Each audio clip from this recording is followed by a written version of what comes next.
Hello, fellow travelers.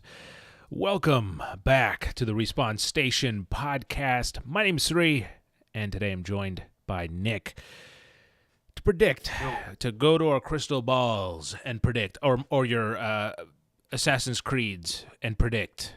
For those of you who are listening, I have a Assassin's Creed character right in front of my face, and I'm touching him seductively. And we're gonna predict what we can expect in a Summer Game Fest in just a few weeks.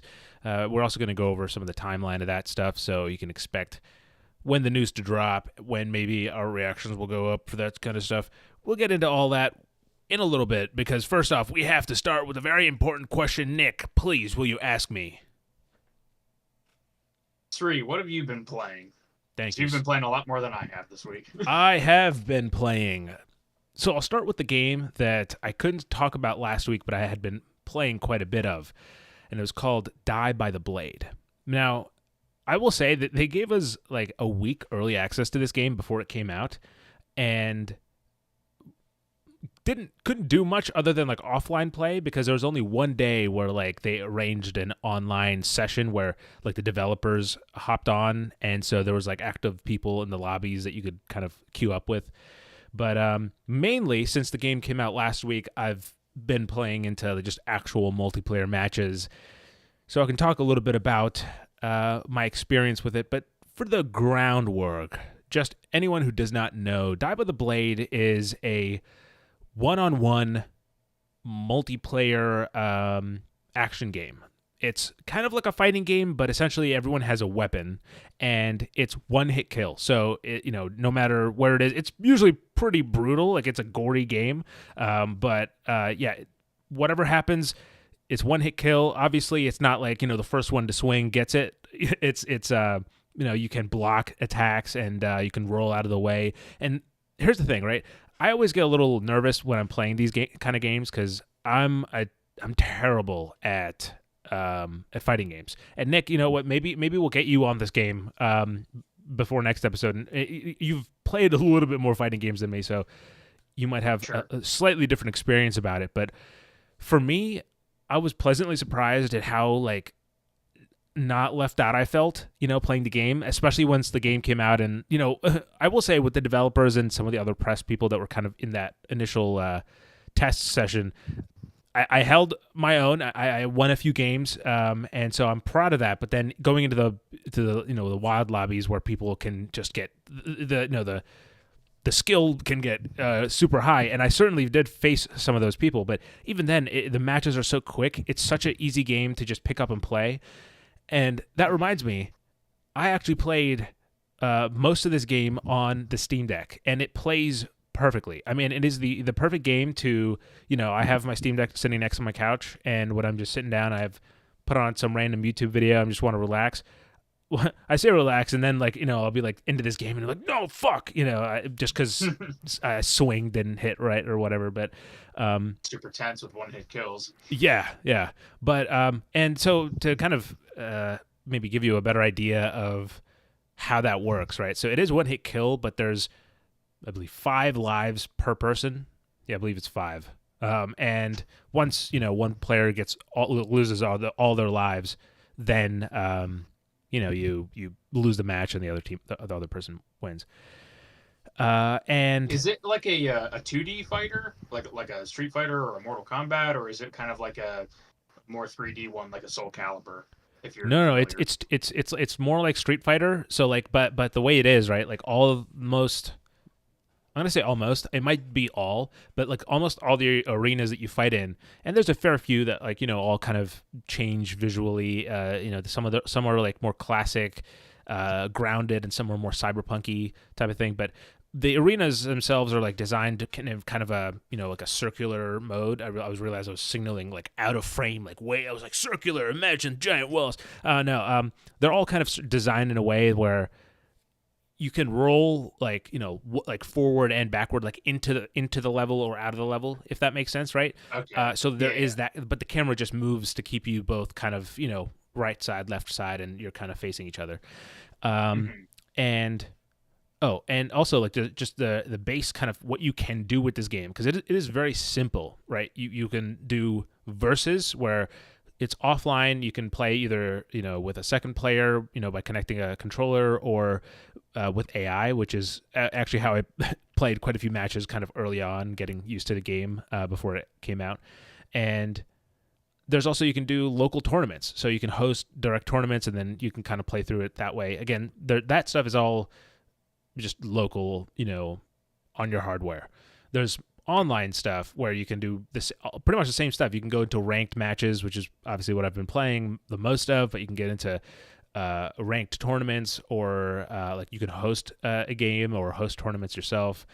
And then there's like some customization stuff. Obviously there's there's got to be some sort of like store where you buy stuff, but honestly, like the characters have different skins in the game that you can wear, and so far you can earn like all the stuff that I care about. You just play enough the game and you'll get, especially if you win, you'll get more kind of points that you can spend in the store to customize like how your character looks like. There's a few characters that you can play through. They have slightly different stats, and then there's a handful of weapons that you can pick from, being like a katana or like a spear. I'm not sure what the actual like technical name is, but so it's a decent variety. The thing is, right, I had a really good time with the game, and it's again perfect for if you have a Steam Deck and it's a game you can pick up and play, even if you don't have a Steam Deck. If you're just hey, I want to hop on, I have a few minutes, just see what's going on. And since the game's come out, the load times have actually been pretty good too. Like I haven't had to wait in a long lines and then get nowhere. But that being said, it feels very like slim. I mean, there's a certain selection of characters, a limited selection of weapons, and they have like each weapon has like a few, like 3 or 4 or 5 somewhere on there looks that it can get. Again, you can buy that stuff with in-game kind of currency, and you can do online like hosts, or you can do local. So unless you really like the gameplay and you're someone who can brings friends over and has some friends, first of all, that's step one, and you can bring them over to like just, hey, let's play some Dive of the Blade or other kind of local LAN games or party games, whatever, then I think you'd get a lot of mileage out of this. But for someone who maybe you're not as like, for someone like me, right, if I just purchase this game, and I would get a good few solid hours out of it, but it would be like such long periods of time that I'd have to be like, okay, is this justified for me? And am I going to pick it up like day one, or a little bit more down the line? I'm not sure. Again, I would make that decision up for yourself based on like what kind of a player you are, if you want to pick it up right now or a little bit. But I do think it is a fun game, especially if you're looking for just a game to play with your friends. We're looking for that kind of stuff all the time with like all the streams that we do, where we just kind of, Austin, Alexa, and I will we want to play games competitively against each other, and this is a good kind of version of that. But yeah, I think that.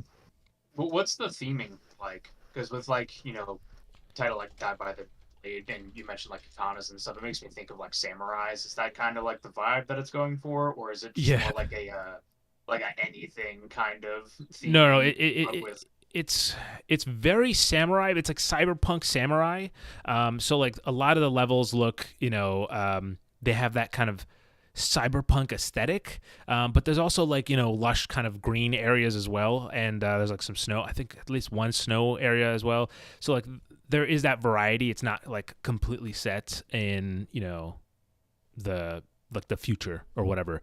And the same thing with the characters. They're mostly kind of like they kind of feel like they're it's a weird middle ground, right? It kind of feel like it's maybe like Asian inspired, or like maybe in that era, but then also there's the costumes are cyberpunk-esque, like some of the costumes look weird and futuristic and out there. So it's a mix of that style, and really, like it doesn't clash at all. Like I don't ever feel like it's oh, like this doesn't make sense because again, it feels like just this weird little package that's self-contained. It's just that my only real limitation is that like if you do not have someone to play with, and if you're not someone who's actively going to go and seek ranked duels, and you want to climb that leaderboard, then this I don't know how much mileage you'll get out of this game. It is $20, by the way, just to get that out there, and it is out on Steam, so you can pick it up. It's developed and published by Grindstone. It's also developed by Triple Hill Interactive. So, yeah, short game, sweet game, but I wouldn't say sweet. I wouldn't say it's bloody, it's gory, it's brutal. Chopping people down. But yeah, so your mileage may vary. That's my thoughts on it. Nick, before I go off on another rant, because I'm gonna go off on another rant. I've heard you've gotten early access to play Star Wars Outlaws. Is that correct from this listing that I see here? No, unfortunately, it's not. So, okay. Basically, my week, as I alluded to at the front, has been a little bit light. I've just been kind of chipping away at Wonderland still. So yep. Not a whole lot more to report on that. I'm still just kind of working my way through it. I will say that it's starting to feel a little long in the tooth. A little bit. It's getting pretty repetitive, and I still have maybe another 5-6 hours to go. So how long of the game is it? I forget. I don't know if we've had that discussion, but I'm not. I'm doing like all the side quests that I can and the main story, obviously. And based on how long to beat, like main plus extras, it's putting it around 28 hours. I don't think it's going to take me that long, but I think I'm around 20 hours right now. So like not too far off from that estimate. And like I'm enjoying it still, obviously, but it is, really kind of falling into the motions now. So like I said, we'll kind of see what that's like by the end. But the thing that you were referencing is that I put a game on our docket called Outlaws, which is a LucasArts game from back in the day. And I believe, I don't have, accurate information in front of me, but I believe it was their first game that was like an FPS, like a first-person shooter. Because LucasArts obviously was known for a lot of, famous adventure games, like Secret of Monkey Island and Grim Fandango, games like that. Right. But this is a first-person shooter. It's very much inspired by like Doom, so much to the point where, people would probably call it a Doom clone. That's what it is most closely associated with. But yeah, I just like out on a whim, I had it installed because I had seen, I think like a 5-second clip of it in a video I was watching a while ago, and I was like, oh, that game looks kind of cool. And then I looked on Steam and it was like, $1.50 or something like that when it was on sale. So I was like, sure, I'll grab it. A game that's I have had a similar experience to that is Black. Do you know that game? Yeah, I actually have a copy of Black. I have it installed on my Xbox because I saw it in a video and I'm like, that kind of looks cool. And then I haven't played it yet, but I'm hopefully, I'll get to it just like Outlaw one day. Mm-hmm. But yeah, this is I just kind of, was like, like I mentioned, Tiny Tina's Wonderlands was kind of taking a little bit. I was like, I could kind of go for something on the shorter side. I was like, I don't imagine that this is going to be a very long game. Right. So I went ahead and installed it. First of all, hilariously, this is, retro gaming in the modern age for you. Every time the game transitions from a menu, gameplay, or a cutscene, it like changes the aspect ratio on my monitor and just like constantly is flipping into different ratios and stuff. So far, it hasn't like, majorly screwed up or anything. But when I was trying to check the controls for something, because, a couple of the keys on the keyboard, I'm playing this on PC. Mm-hmm. A couple of the keys on the keyboard do like the same action. And I was trying to find like which one I needed for a specific one. And when I opened it up, my options window was like super tiny. And I was like, what the heck is going on? But yeah, it's a Doom clone.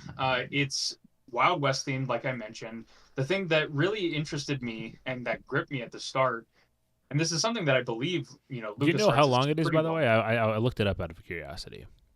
It's like 7-ish hours, I think, from what It I says saw. 5 hours. 5 hours. 5 hours, so even better for wanting a short game. Yeah.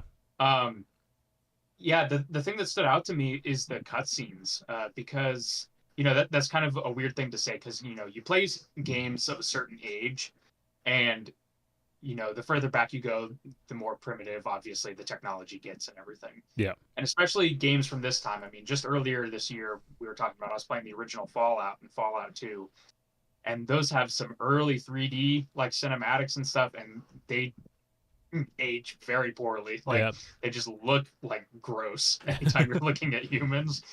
Everybody's all like really round and polished and stuff. So, on a game to game basis, your mileage can kind of vary on the visual front. But LucasArts, I believe, is pretty well known for their like animation style. At least, people talk about that with Monkey Island and all Right. that.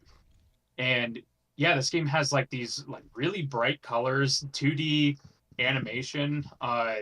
It's like kind of dark and gritty. Like it's not like super crazy or anything, but like it definitely has a vibe, and it's like very like man with no name, kind of like got to go rescue my daughter basically that's been kidnapped by outlaws kind of thing. Right. And yeah, just the cutscenes are what really took me back. And like the opening cutscene is like fairly long for other games that I played at this time. Like you play Doom or whatever, you get like a wall of text and then you're just kind of in the Yeah. game. You Yeah. don't really have Go cutscenes go per wild, se. dude. Yeah. It's Yeah, just go. but this was like a 5-minute cutscene setting up these characters and this backstory and everything, and it was just really cool stuff. And then you get into the gameplay, and it's like Doom, like I said. So like you're kind of run around these environments. There's sprite cowboy desperados that are shooting at you. They call out with voice lines, and they're like, "Oh, where are you, Marshall?" That kind of thing. Um, so you're kind of running around blasting enemies, and then you also have this sort of like kind of adventure game esque progression where like you're looking in the environment for items to help you open doors or interact with the environment in a different way. So, for an example, like the second level, you're kind of going around this, prototypical Western town. Like there's a saloon, a jail, a bank, that sort of thing. Mm-hmm. And I'm blasting all these cowboys away with a revolver, and then I find a shovel. I'm like, okay, that's kind of weird. I haven't, found anything like that before, so I'll just keep kind of going. And then eventually I kind of cleared out all the enemies, and I wasn't really sure where to go. So I was like, well, I got that shovel. Maybe I should like look around. And lo and behold, after a few minutes of searching, there's like a patch of dirt that's like a different color next to a building. I'm like, oh, I bet I used the shovel here. So I equip the shovel, I tap on the dirt, and it just makes like a dirt shovel sound, but like nothing really looked like any different. So I was like, oh, that's kind of weird. Like I thought like maybe it would like open up a secret passage or something. Yeah. Yeah. Turns out like it's a little bit more interactive and that like you keep hitting the button and you To keep actually shoveling more digging. dirt, Oh, I see. and it lowers you into the ground and there's a tunnel underneath the building. So Ah. there's kind of key hunting elements like in Doom. So like you go search for your red key card to open your red doors, your blue key card for blue doors. Here it's like you have like a brass key, a silver key, an iron key. Right. So they kind of lock doors based on that and sort of lock the progression throughout. But I'm having like a good amount of fun with the game so far. It's definitely like it's still primitive. Like Yeah. don't get me Yeah. wrong. Like it's when I don't know if this is how the game was designed initially or if it's just like playing an old game on a modern rig, but like when you kind of like move your character around, the skybox kind of like rotates around like Ah. a cylinder and stuff. So there's definitely some weird visual quirks that you kind of have to like look past, but the shooting is surprisingly solid. Like you unlike Doom where you don't really have to worry about reloading, Mhm. in this game you do have to reload, and it's kind of fun because you can like tap the reload button to put like an individual bullet into the gun, or you can hold it and you'll add like multiple really fast. There's a Ah. couple different types of weapons. There's like a lever action rifle, a shotgun, the revolver. Yeah. The sound effects are really good. So yeah, like I don't have much more to say about that. But it's surprisingly fun for an old game. And again, like I feel like that's very hit or miss. Like Yeah. sometimes, games are really hard to go back to. This one has been surprisingly playable despite the little visual quirks. Well, shit. I mean, I hadn't even heard of Outlaws, but now I got to check it out. Yeah, it's definitely a an interesting one. But Sri, Yeah. I see there's a game on our list here that you played that you were streaming. I don't know if you want to talk Oh, about that one. yes. So okay, I'll get to the kind of relatively quick one first. You guys probably already know this by now, but I've been very much so looking forward to playing X Defiant. It's as someone who's, I played Modern Warfare 2, the new one, and that was kind of the game I used to play a lot of when I just wanted to hop into a quick match and just not think about anything, just point and shoot type of thing. And since then, I first of all, I wrote this article about the problem with Call of Duty. It's on our website, respawnstation.com. If you go to must read at the top, you'll see it as one of the categories or one of the options there. And also, if you're listening to this on YouTube, it'll be linked in the description below. And if you're Spotify, Apple Podcasts, it'll be in the episode description, just for your convenience. But in that article, I had mentioned that part of like the Call of Duty experience has been kind of tainted by this. I don't know, this yearly experience, and I think it was really soured for me personally in last year because, I think the kind of going into Modern Warfare 2, the idea was that this was going to be the big kind of this was going to be the big game, and then this was going to be 2023. Instead of having a full game, they would just drop like a season pass or DLC or some sort of content on top of Modern Warfare 2. And then it turns out we actually get Modern Warfare 3, but then Modern Warfare 3 comes out and you realize it's almost like just the DLC that you would have expected, and like everything that's there. I mean, I'm not saying like the whole thing is just like dialed in, right? But I'm also looking at it and being like, the mechanics here are just from like Warzone. Like the maps are from Warzone, and then these mechanics that like are not like they described them as like revolutionary campaign stuff, and it didn't go anywhere. So as someone who's like vote with your wallet type of thing, I didn't pick up the last Call of Duty, and you know what? I've been waiting for X Defiant to fill that void in my heart, and you know what?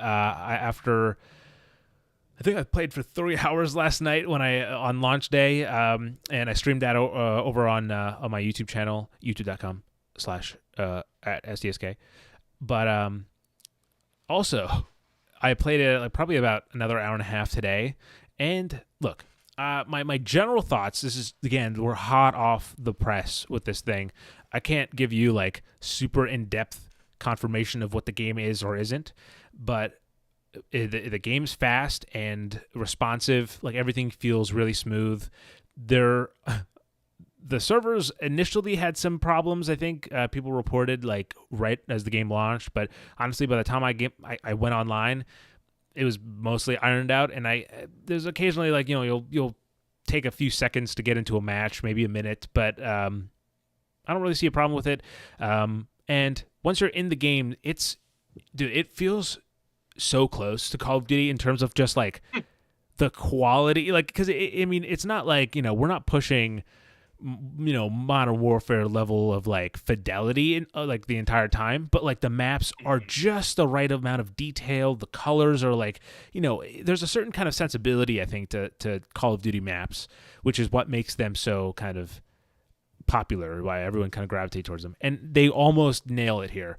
At least I think there are some changes, like and that kind of goes with the game modes that this game has going on for it, where like there's a game mode called Escort, where there's 2 rounds. One round, the team that has to push is essentially escorting this dog, like robot dog with supplies, to the finish line, which is where the enemies are, and along the way they kill you, and it's a process of how long it takes you to get there.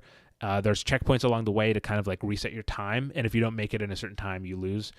But if you do make it, something that we've seen in like Team Fortress or Overwatch. yes, exactly. And and then it gives it the other team goes, and they have to beat that time. So simple stuff that you've seen before, as Nick just said. But the thing is, like, that those maps are designed to be that way too. So you can't just have a regular kind of game mode on a map like that because of the scale is a little bit different. However, that being said, I do think that, like, overall, I actually really dig the maps.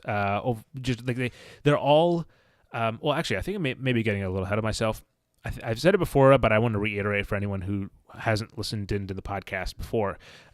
So X Defiant has factions which are based on other Ubisoft properties. So there's DedSec from Watch Dogs. There's Libertad from Far Cry 6 specifically. And there's like the Echelon from Ghost Recon. There's the Cleaners from The Division. And there's something from Splinter Cell. I can't think of it off the top of my head.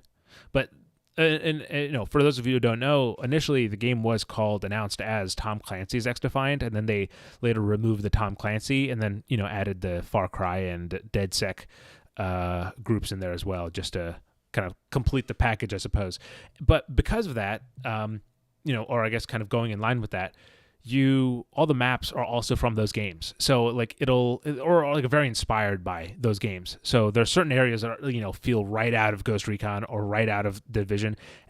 Like there's a plane crash map that I'm fairly certain is like almost the same thing from the Division 2 that I was just playing a few days before. But I think it's like reworked a little bit so that it's kind of more contained. It's not like a wide open map like it is in in the Division 2, but stuff like that, it's kind of cool. Like that it's feels a little bit familiar, but it's also like a new experience. You're getting hang of these new maps. And I have a question real quick. Yes, about go for the it. Factions.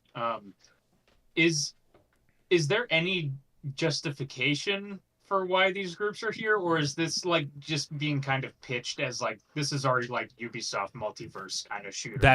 I think that's pretty much what it is. It's like whatever group you choose, that voiceover is what you get, in your head. Like who's like, oh, we gotta, like if you're with the Far Cry, it was like the guerrillas must win, and then like you go to DedSec and it's like let's go hack these fools. Like, something like it's just kind of like that thing. Yeah. So yeah, it's not like necessarily like canonical or explained in any way. And for the factions themselves, they have essentially special abilities like that you can use for your L1 or LB for Xbox, and those are like for the Libertad, it's like healing. For the Ghost Recon, like the Echelon one, it's you can go invisible. But then there's also like special ability, which is takes a longer time to load up, but then once it does, you can press L1 and R1 at the same time to activate a special ability, which for the Cleaners and for the Division, it's a flamethrower. For the Echelon, for example, it's you put on the goggles, and you have wall hacking. You can see through the walls, but you are limited to using a silenced pistol. So stuff like that kind of changes that gameplay up a little bit, but like they fill up so slow that like you don't like people aren't spamming these things, like that part of it I think is fairly well balanced. I do think the game needs some tweaking, like how long it takes a grenade to go off or certain stuff, like the small stuff like that, like I think could be tweaked, but obviously we're literally 48 hours into a brand new shooter. These stuff get tweaked over the next coming weeks or months as kind of player feedback dictates what's popular or not. But that being said, please, Ubisoft, I know you're huge fans, especially after what we did a few episodes ago. I know you love us. So please add a team deathmatch or a free-for-all. Because right now, the only game modes are in here are like, there's Occupy, which is sort of like Hardpoint. And if you play Call of Duty, there's Domination or something like that equivalent to it. There's Escort, like I just said. I can't list all of them off the top of my head. I didn't write this down. But and then there's Hotshot. Now, Hotshot is, I think, what the developers are kind of assuming is the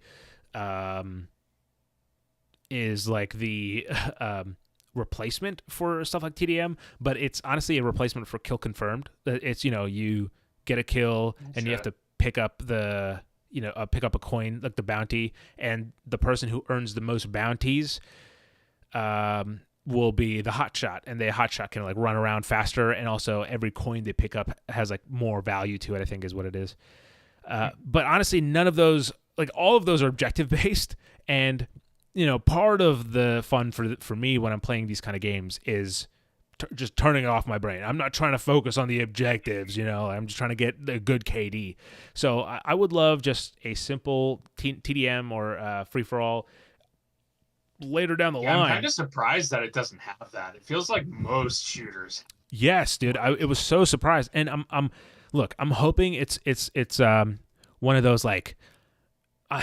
It's just gonna sound cynical as shit, but like I'm hoping at the very best it's one of those things where like they're like, yeah, we have to put TDM and free for all in there, but people are gonna expect us, so we give them a few weeks, and then when like people are asking, we're like, we heard your call, free for all is coming in. Maybe I don't know, but please put it in, and if there's room, I think some like search and destroy would be really interesting in here in this game as well. But honestly, dude, it plays really smooth, and I'm having a lot of fun with it. There's a high chance, depending on how long this podcast takes, I'll probably hop on at the end before I go to bed. Just it's fun to just to play a little bit of, you can play a few matches, get into some action, and it gets me just that, like the same level of mad too, like where it's like, stupid, but I'm like, I'll go in for another round. So it's really like that a cycle of abuse that I've been accustomed to. X-Defiant is certainly filling that hole for me. So anyone who's a Call of Duty fan, give it a go. It is free to play. It is available on PlayStation 5, Xbox Series X and S, and PC through Ubisoft Connect or whatever. Did you check and see if it had an XD's Nuts title anywhere in there? No, I haven't seen any XD's Nuts, but first of all, I just to briefly mention it, I feel like I rounded out that conversation pretty well there at the end, but just because now I want to say, for the sake of kind of holistically looking at the game, there is monetization. Obviously there's battle pass and stuff, but that's like to be expected. It's a free to play game, so you can't really exactly, like, I mean, it's baked into it at this point. But luckily none of it's like game break. It's all just kind of like cosmetic stuff you can get. And also one interesting thing to point out is that of all the factions that I mentioned, DedSec is actually locked, so you can get DedSec by buying it instantly, or you can earn 700,000 XP. Now that being said, I've played, like I said, well, actually, as of last night when I ended my stream, I had 170,000, I think, XP. So it's fine. Like I in a week or two, I'll get to DedSec. So I'm not upset about it. I was like, wait, like you have to pay for this? Like what? No, but I can forgive that, and nothing too crazy. I think it'd be really cool to see if they add like For Honor somehow. Like that would be crazy if they add like new. Honestly, that would be cool. Like if they add different kind of properties, or even different like like I guess different Far Cry stuff. Because like specifically it's Libertad from Far Cry 6, so you could have that. And honestly, I'm looking forward to seeing if like what new maps you get. Because like I've played again. If there is a target audience for this game, Nick, it is me. I've not only won a Call of Duty replacement, I've also played so many Ubisoft games that I know like I know the vibe at the very least of most of these things. So I'm looking forward to seeing what they have. There's a few weeks of preseason before they get into the main show. So I'm looking forward to it, man. Man, I gotta get you on the stream, man. I gotta get you, downloading the game, and we'll play a few rounds. See how you like it. Yeah, sure thing. I'd like to see For Honor. I'd like to see how they do Assassin's Creed, and then I'd like to see how they do Rayman in X-Defiant. I think that would kind of heighten my interest level in some of those more. If I remember correctly, there's one map where like it's not Rayman, but like they have like the rabbits, like just like really? on one of the posters or whatever. Like they're just like, or in like on one of the billboards. Okay. So it's like random like that. It's not like yeah. Go outside the comfort zone, Ubisoft. Let's see please. Rayman with a gun. Yeah. Now the last game I have to talk about is probably the biggest one. in terms of discussion. It's also, I think, probably the shortest one that we're going to talk about today as well, because it's somewhere around 4.5 hours. If you're dumb like me, you could probably finish it a little bit faster if you're good at puzzles and stuff. But without any further ado, the game is called INDIKA. Now, if you're in the gaming sphere, if you're in the right bubbles, you might have heard about this game, but it is developed by Oddmeter, and it is published by 11-Bit Studios, who have developed This War of Mine and Frostpunk, and they've also published a few other games. Earlier this year, they've published the Thermitage. I hope I said that right. Later this year, they're coming out with a game called The Altars, and last year, they published one of my favorite games of last year, The Invincible, which is a game I also reviewed for the site, and I highly recommend checking out. Maybe it's like the eyes. That's what it is. Titles with eyes just really hit for them. But anyway, INDIKA, if you're here just to see, hey, like, is INDIKA worth it? If you're like, that's all you're here for, yes, it is absolutely worth it. And I recommend you go play the game and then come back and indulge in this conversation, because I'm not going to get into like spoilers or anything. I have my rough draft of my review pulled up just so I can kind of occasionally cite it here and there, but there's nothing, I don't go into any real big spoilers, but I do mention some areas and themes and stuff that you might enjoy if you just kind of go in completely blind. With that being said, at a base level, INDIKA is a third-person narrative-driven adventure game where you play as a nun who is named INDIKA, and she's sent out of her monastery to deliver a letter. Now, there's a few key things here to mention. Everyone hates her. Like, INDIKA is just like shunned by everyone in this monastery, and right from the start of the game kind of sets that up. Like, no one really kind of clicks with INDIKA. And along this journey, she runs into a companion who is very different from her, but kind of maybe kind of accents her in a weird way, and I'll get to that in a second. But that's the general journey of the game. You know, it's you on your mission, which actually ends up. Well, I'm not going to say anything more. That's the general gist. You leave the monastery, and along your journey, you get into you meet someone who joins you, and man, there's so much to unpack here, because this is an art house game, and it wears that kind of art house title like on its chest, like it's a logo or something. Man, it is so clear in what it is. And look, as someone who's experimented with the genre before, make a note, like, see The Virtues of Solitude. I have to say that, like, this game. Well, actually, in general, right? Experimental storytelling only works if the guiding hand feels confident. Like, if you know the person that's leading you is like knows where they're going, right? You don't have to know where you're going, but as long as the person who's taking you on that ride does, it's like it makes it all worth it. You know, at least that's kind of how I look at it when in that genre. And for me, INDIKA feels it's a very firm hand. And it's really a combination of good design, writing, lensing, and acting that all kind of come together here. Because, let's start with the basic design. The game is 3D, like I said. So imagine like a regular, third-person adventure game.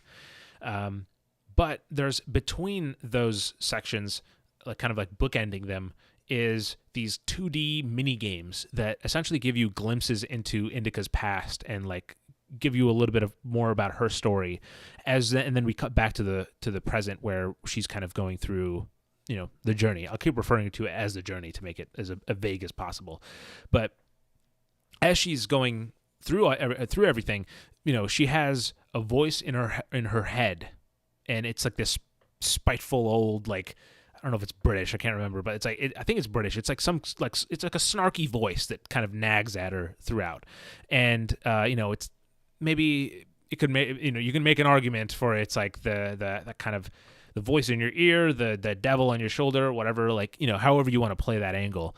The game has that feature kind of baked into it, and it provides, like, along with narrative, like, sustenance, in terms of like pushing the narrative forward by kind of talking about certain things. That our narrator also, like, when if Indika dies at some point, he just goes, "Oh, pity." Like, it's just like some like small snarky line just to, like, oh, who cares? But anyway, get back to it. Those 3D and 2D sequences kind of combine to make an experience that's pretty satisfying over although it's very short. Like I said, it's only 4.5 hours, and I'm pretty dumb, so it might not be the average runtime for everyone. But either way, like, by the end, it feels like you've gone on this long ride, and it all kind of clicks into place. That being said, the game itself is designed in a very specific way to kind of accent. I'm trying to choose my words right. In order to accent the narrative. So what I mean by that convoluted sentence, is essentially there's points in the game. And in fact, the game starts with like the pixel art mini game of Indika falling from the sky, and you control her like picking up points along the way. And as she does that, and throughout the game, you'll kind of complete tasks, like menial tasks. Early on, there's a water section. You have to fill a barrel. I'm just gonna let you again experience that if you ever get to it, if you haven't played it yet. But it's such a it sets the tone or the pace for the game right off the bat, and like pretty much right up until before the credits even start, the game sets up like, hey, this is gonna be weird, just roll with it.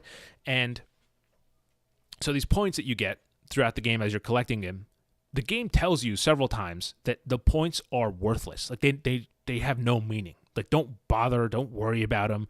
But they're always in the top left-hand corner of your screen. You can turn it off, I think, in settings, but obviously, like, by default, they're on the top left-hand corner of your screen. And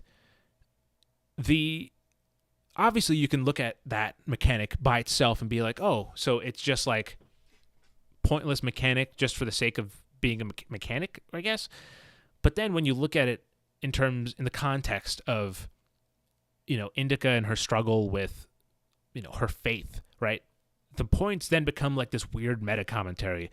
Like, essentially, like, the points in the game become this metaphor for if all the stuff that you do in your life is inconsequential in the end, or perhaps, they matter a lot to you, like the points matter a lot to you because they satisfy and motivate you on your journey, which can again translate to the what example, like the metaphor I just said. So like, what that sounds like a deep analysis, right, of this very simple mechanic.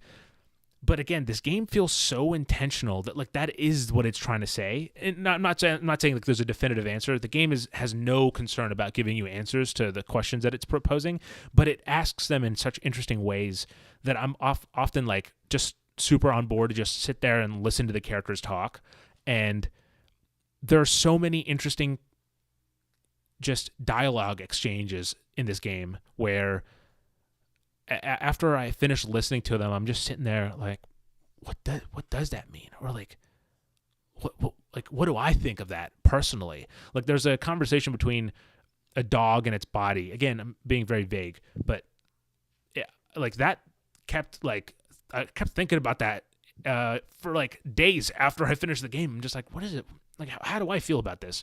And, like Indika asks herself some very kind of serious questions. She goes on these very specific tirades. Her companion that she has, he's also kind of, questioning her faith because, again, he has a different background. So he questions her perspective. And I think as much as it is a testament to the good writing, it also, like, the acting is so good that it doesn't ever feel, I think it's a fine line in these kind of things where, it's a fine line between sounding introspective or like heavy-handed. And I think the performances are done well enough where they always feel introspective and kind of deep, like the characters are actually kind of like speaking internally and then kind of just like happen to be speaking it out loud. and that's something like, I just think is really well done. And lastly, the thing that kind of seals the package, combines it all together, is the visuals and the music. This game has some banging cinematography. I mean, it's funny because so I went into this game completely blind, like in terms of like I didn't watch the trailers. As soon as I saw the initial press release of this game, I was like, "You got me, hook, sink. I'm in." Like, so I'm not gonna look at anything else, or any of the other trailers. So like as I saw like videos come up on my feed of like like INDIKA discussion or whatever, I was like, I'll save that one for later. So after I finished the game, I went back to some of them, and it's so interesting to me that like almost all of them mention like some of the same sequences. There's I realize this is the second time I'm referencing this dog, but there's a dog and a wheel, and the shot is just, dude, it is so cool, and it holds for so long, and it's just like sitting there, and it's one of those games that you realize like games can look really like stylistically cool, not just like from filters, right? Like games not like just applying a visual filter. It's like some of the shots look like they're shot on GoPros, like with wide lenses, and other shots are like mounted on objects or things really weirdly, so it adds like a weird perspective. If you sit on a bench in the game, it cycles through these cinematics of like your area, and it's like every shot is like framed fucking awesome. Like it's so cool. And then along with that, you have the music, which is composed by Mike Sabadash. I apologize if I said that wrong, but it complements the game's kind of dreamlike like feelings, and the music kind of switches between like these weird soundscapes, kind of floaty soundscapes, and like glitchy chiptune, which both sound really weird, saying it next to each other, but like they go well together, and again they add to that art house feel. But the thing that here's one of the things that I think really kind of summed up the experience for me in terms of actually I'm not gonna get you read the review. I'm not gonna get into that example here, just in case if anyone wants any don't want spoilers. Check out my review. Also, responsedition.com, guys. There's no sponsors here, so like we need that stuff. But with that said, the last thing though. Oh, go ahead. Did you have? I was just gonna say that like with games like this, like I'm in kind of a similar spot to you were at the start, where like I've seen the cover art for this game, but I've not really seen anything. I've just heard people saying it's very good. Yeah. But at the same time, hearing you talk about it and like describing it as art house, I feel like at least for me, like specifically, yeah, like I really have to be in a mood for that kind of game. Like sure. I've played so many of them before where like it does kind of lean into that like heavy-handed kind of approach that you were talking about, where like I'm just kind of sitting there and I'm like, where, like maybe they don't have that firm hand that you're talking about, where I'm just like, where is this going? Like why am I doing this stuff, and why is this like quirky in this way that doesn't make sense? So like I mean it definitely sounds like the right pieces are coming together for this one, at least. Yeah, and I think that part of it, like it's both a gift and a curse that it's so short. Is that like, it doesn't overstay its welcome, right? Obviously, you can make the argument of like, oh, are you getting the money for your value? And I think this is a game that I definitely want to just play again, just to experience it and hear those conversations, just kind of really sink into it for another time. And so that certainly adds to the value. But really, it's that first experience is like the one that you'll kind of, I think, will stick with you. But what I thought was the most interesting aspect of my post gameplay, research about this game, right, is actually going to start. It is going to take a really crazy turn. So last year, some of you might remember, Russia attempted an unprovoked invasion of Ukraine. And if you're wondering, like, why is he talking about this? Well, along with, or among, I should say, the millions of people that were impacted by this conflict, the developer of this game were one of them. So essentially, there's a quote from when the game was originally announced by Dmitry Svetlo, which essentially kind of summated to the developers were already walking on a fine line by working with topics that can get someone criminally prosecuted in Russia, because part of the game could be kind of, is a harsh look at the Russian Orthodox Church. Like it's baked into that kind of the version of this game, or the narrative of this game, and so they were already on kind of thin ice there. But once the in February, when the invasion began, 10 out of the 14 members at Oddmeter fled Russia, and they set up base in Kazakhstan. I think that's how you say that. And then they continued development of the game, and which obviously just came out last week, or I should say this month, because it came out earlier in the month for PC, and then last week for consoles. Now, the reason why I bring up that whole stuff with the team and everything is because I think ultimately with a game like this, these developers believed that these conversations were worth having. Like these questions were worth asking. And like I said, the game doesn't go out of its way to answer those for you. It asks so many questions that even I was playing it, and just the things that were kicking around in my head from the experience, it asks you to do the hard work after it's done, right? That's ultimately what it's doing. But at the same time, I do think that it is a game that is worth hearing out just for like one playthrough, just to like give it a go, see what it has to say.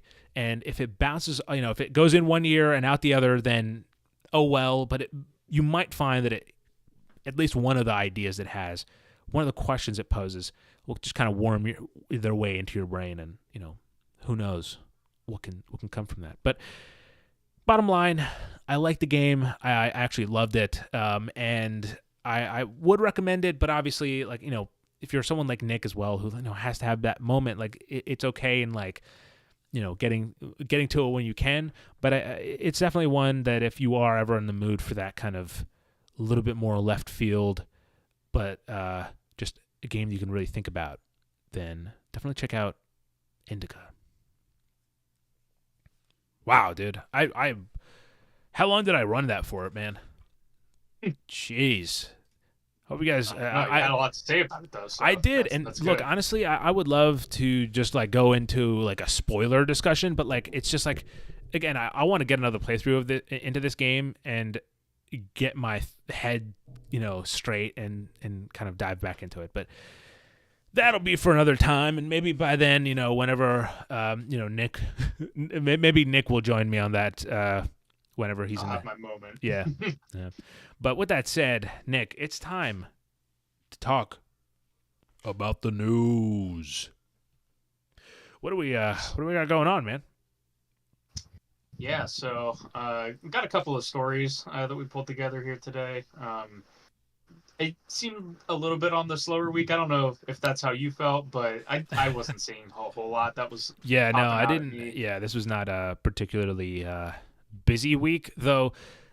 I say that, but like, I'm pretty sure a lot of people still got laid off this week. So Right, obviously. that headline, I don't think ever changes, huh? Yeah, no, we're getting used to that more and more as the days go on now. But yeah, I sort of, maybe also leaning into the main topic of our podcast this evening. Maybe it's just the quiet before the storm, before we're Yes. drowning in announcements and news. So, but one of the first ones You got to here, cherish these moments, Nick. You get this. This is where Right. you get the backlog out of the way before the floodgates open. before we get into the 4-hour podcasts. Yes. So one of the first ones here, Microsoft considering putting Call of Duty on Game Pass. This is kind of a, some more evolving behind the scenes stories coming out of Microsoft. Yeah. This is an interesting and- one. I mean, I can't believe we're talking about Call of Duty again. I mean, come on, man. Right. But yeah, honestly, do you have a thought on this? Like, do you expect them to come out into Game Pass initially, or no? Like, what's your take?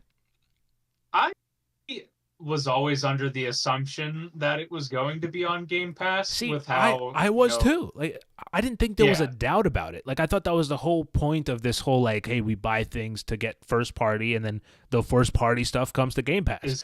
Yeah, Game Pass day one. That's like the entire advertising. And so, yeah, when they announced, it. like, we're not quite sure if these games are coming to the service, I was like, what's going on? What's the discussion here? Now, obviously, the discussion here is the bottom line, and it's that Call of Duty on a just a yearly basis brings in so many dollars, so many dollar bills, individual dollar bills, that like, I'm guessing the conversation's like, okay, well, there's no way we're gonna get that out of a Game Pass, you know. So essentially, it would be cutting out the like a chunk of the revenue that they'd get from individual sales, and then they'd replace it with, or they just hope that the microtransaction sale would be counteract that enough. Yeah, I think like it's at a point where you kind of got to ask Microsoft what they prioritize, and whatever that answer is to that question is what would make more sense. Like, you know, the obvious thing is, like, obviously they want the best of both worlds. They want more Game Pass subscriptions, and they want all the money, right? Yeah. But having it be on Game Pass means you let go of some of the money for the subscription service, and, you know, vice versa. You maybe take a hit on the subs to get more of the money from the individual sales. So it's like, it really, and, you know, obviously, as we've talked about the last couple of weeks, like, they're kind of all over the place with their messaging and what it is they want these days. So I can see why it would be like, you know, an internal struggle trying to figure out what kind of direction they want to go with it. Yeah. At the same time, like we just said, like, I was kind of always under the assumption that it was going to be on Game Pass. So that's what I'm expecting. Now, this part is a rumor, so I want to say that before, like, you know, we get into it. One way that people are saying that Xbox is considering kind of getting Call of Duty in, and also kind of, I guess, you know, having their pie and eating it too. What's that saying go, Nick? Yeah. Having their cake and eating it too. Okay.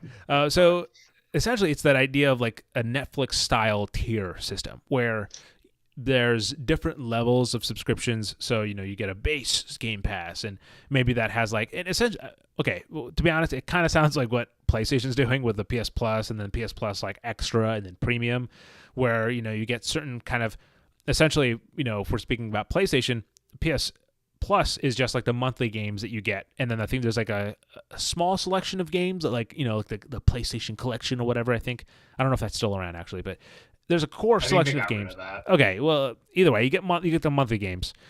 Then there's PlayStation Extra, which is personally what I subscribe to, and this gives you access to the monthly games, obviously online access, and also a large selection of games, but it does not include like a lot of like big games, like if they're like super big, or backwards compatible games, which honestly sucks, because like when you're scrolling through the catalog, you'll see the back. I'm like, I could play Pursuit Force again, and then I go, oh, sorry, I gotta go premium. Shit. Anyway, so here's the thing. As a consumer, I fucking blows.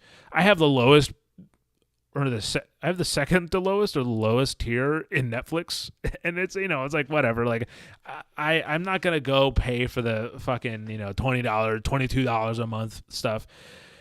And so, yeah, as a consumer, I think it's kind of bullshit to be like, yeah, we're like, essentially, you know, what you paid for, you're gonna, maybe the value of that is gonna change. I think anytime that kind of conversation is involved, it's kind of stupid. But the incentive of companies is recurring revenue with subscriptions. IMO example: Essentials, Advantage, Premier tiers. Yep, essentially. So yeah, they have that currently for Game Pass. Like, they have, because there's the like, gold replacement, right? Tier. Yeah, that gives you, you know, I believe it's a rotating list of like 20 or 30 games from Game Pass. Yeah. Then you have like the regular tier, and then you have the Game Pass Ultimate, which gives you, like, you know, online play and all that other stuff. But it's like, yeah. Well, no, because is it? Well, yeah, we don't have to get into it. I think it's like, because there's also like, you know, there's Game Pass for PC, and I think Game Pass Ultimate has like Game Pass for PC and regular Game Pass too. So like it's a combination of whatever, both. Yeah. Games as a service revenue is predictable. I'm guessing that's what that, unless I read that. Yes. Yeah. That's what it is. I mean, that's the future people everyone seems to wants to move towards. Games as a service, and we'll get into that a little bit too, later into this discussion as we get into the Summer Game Fest talk. Yeah. Oh, software as a service. I see. Yeah. Was there anything else you wanted to say about Call of Duty? Dude, Like, that's Call of Duty. I mean, I'm not going to play it. I'm not going to play Call of Duty Black. Oh, by the way, I guess. Hold on, Nick. Let me do it dramatically. Say something. Be in the middle of a sentence, like. So. Breaking news: Black Ops 6 teaser just came out. Yeah, and that's, by the way, apparently that's what it's called. It's not Black Ops Gulf War. Apparently, I don't know, but the teaser just dropped earlier today. I think maybe an hour ago, or so ago. So. Check it out. I'm sure we'll be getting more information about it in the redacted post Xbox Game Show showcase. Right on. Yeah. So this one will probably be like a quick one. This one's a struggling company that unfortunately had to make some lay off a few people. Some unfortunate layoffs. Yeah. Poor company Take-Two went ahead and had their earnings call recently, where I believe it was CEO Strauss Zelnick had claimed that they are fairly confident that GTA 6 will be releasing in the fall of 2025. Yeah. Obviously, that's still not a concrete date, and that does give room for delays because Rockstar usually. I mean, what is a concrete date? To be honest, I mean, you expect it to be at the end of a trailer, but like, how many times has that been delayed since that? So. Exactly. So yeah. I wouldn't take this to the bank, but I do think fall 2025 makes sense with the kind of trajectory we've been seeing. But and like historical precedent, like Red Dead 2 came out in October, and I think GTA 5 was like a September game, maybe. So like back when it released on 360 and PS3. So yeah. They usually tend to stick to that fall window period. So it seems realistic to me. And at this point, like I'd say it's a pretty safe bet. At least on console, we're getting it next year. I was talking with a buddy of mine. The PC port, dude. You got to good luck. Kind of thinks that it's going to be a year and a half away, and he's like, "Yeah, it's more like 3 years for me." He plays on PC. So. Yep. Yeah. Not much to say on that, other than it's coming. We have a date, so we'll talk about it when more about it when there's more news drops with GTA 6.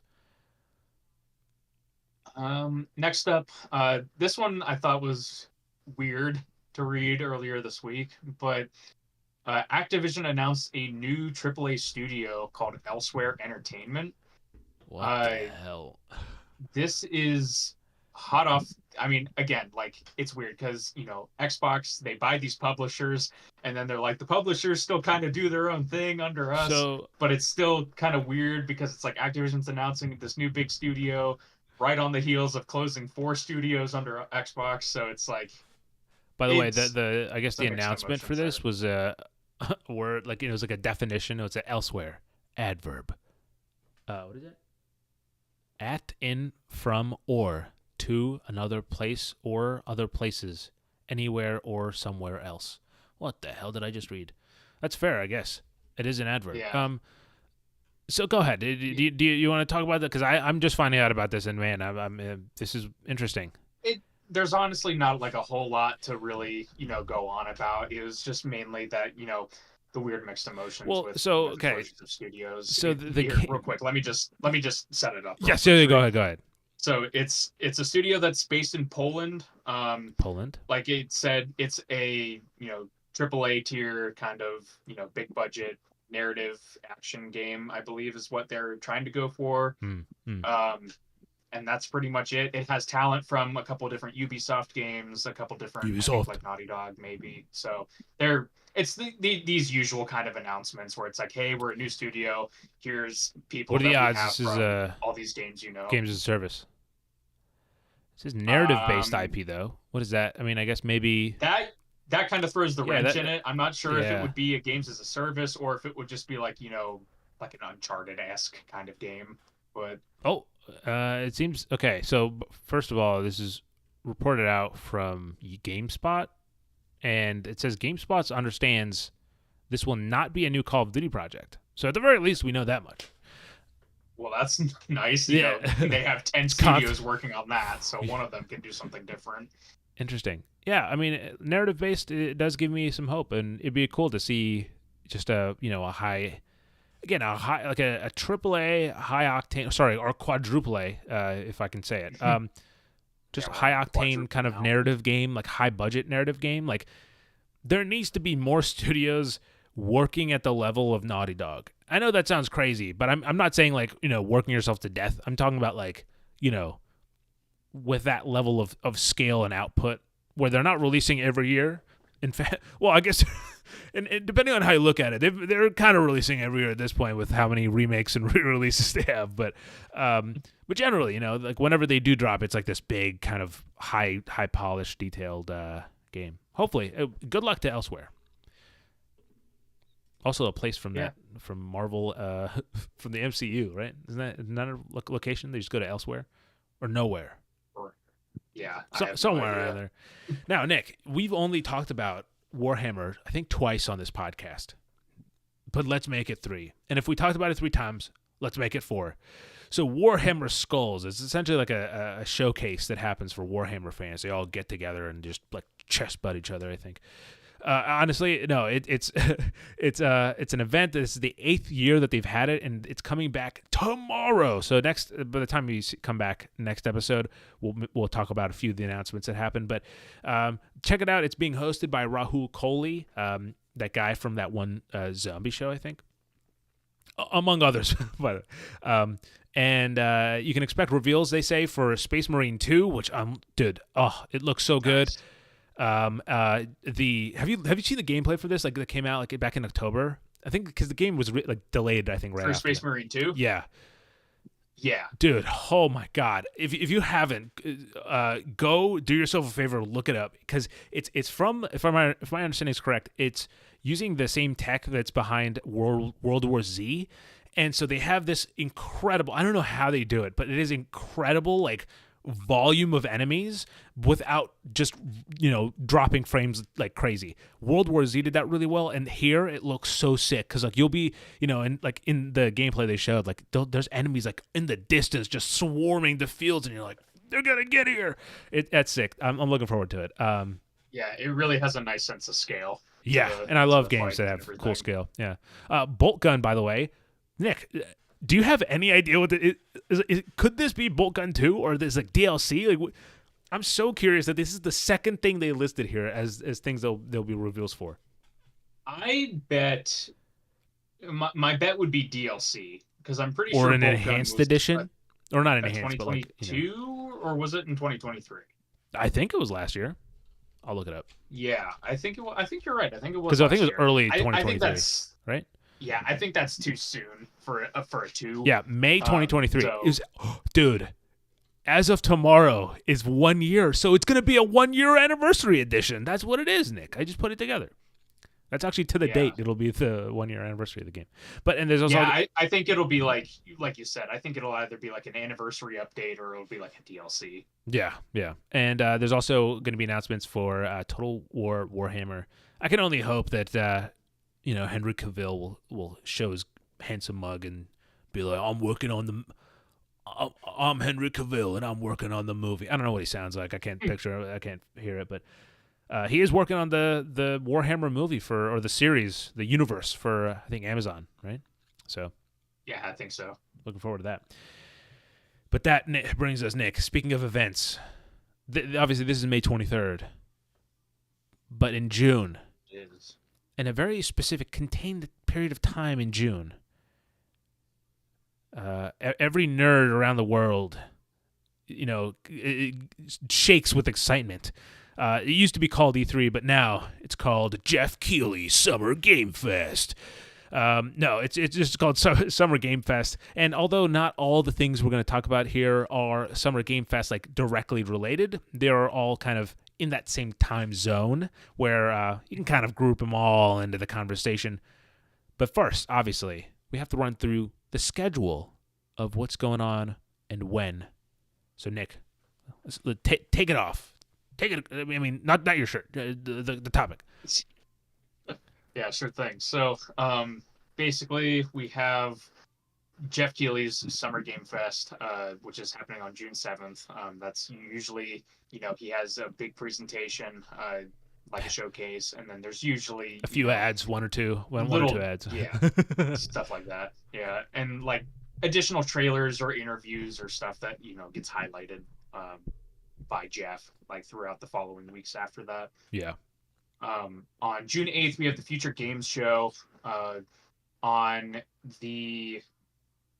June 8th as well, there's the Future of Play Direct. I'm not actually familiar with that one. Yeah, so this one, we actually just got a email. I was going to put this in the inbox, but also I thought it would be relevant here. But essentially, while we're talking about it, so it'll take place on Saturday, June 8th at 11 a.m. EDT and 8 a.m. PDT.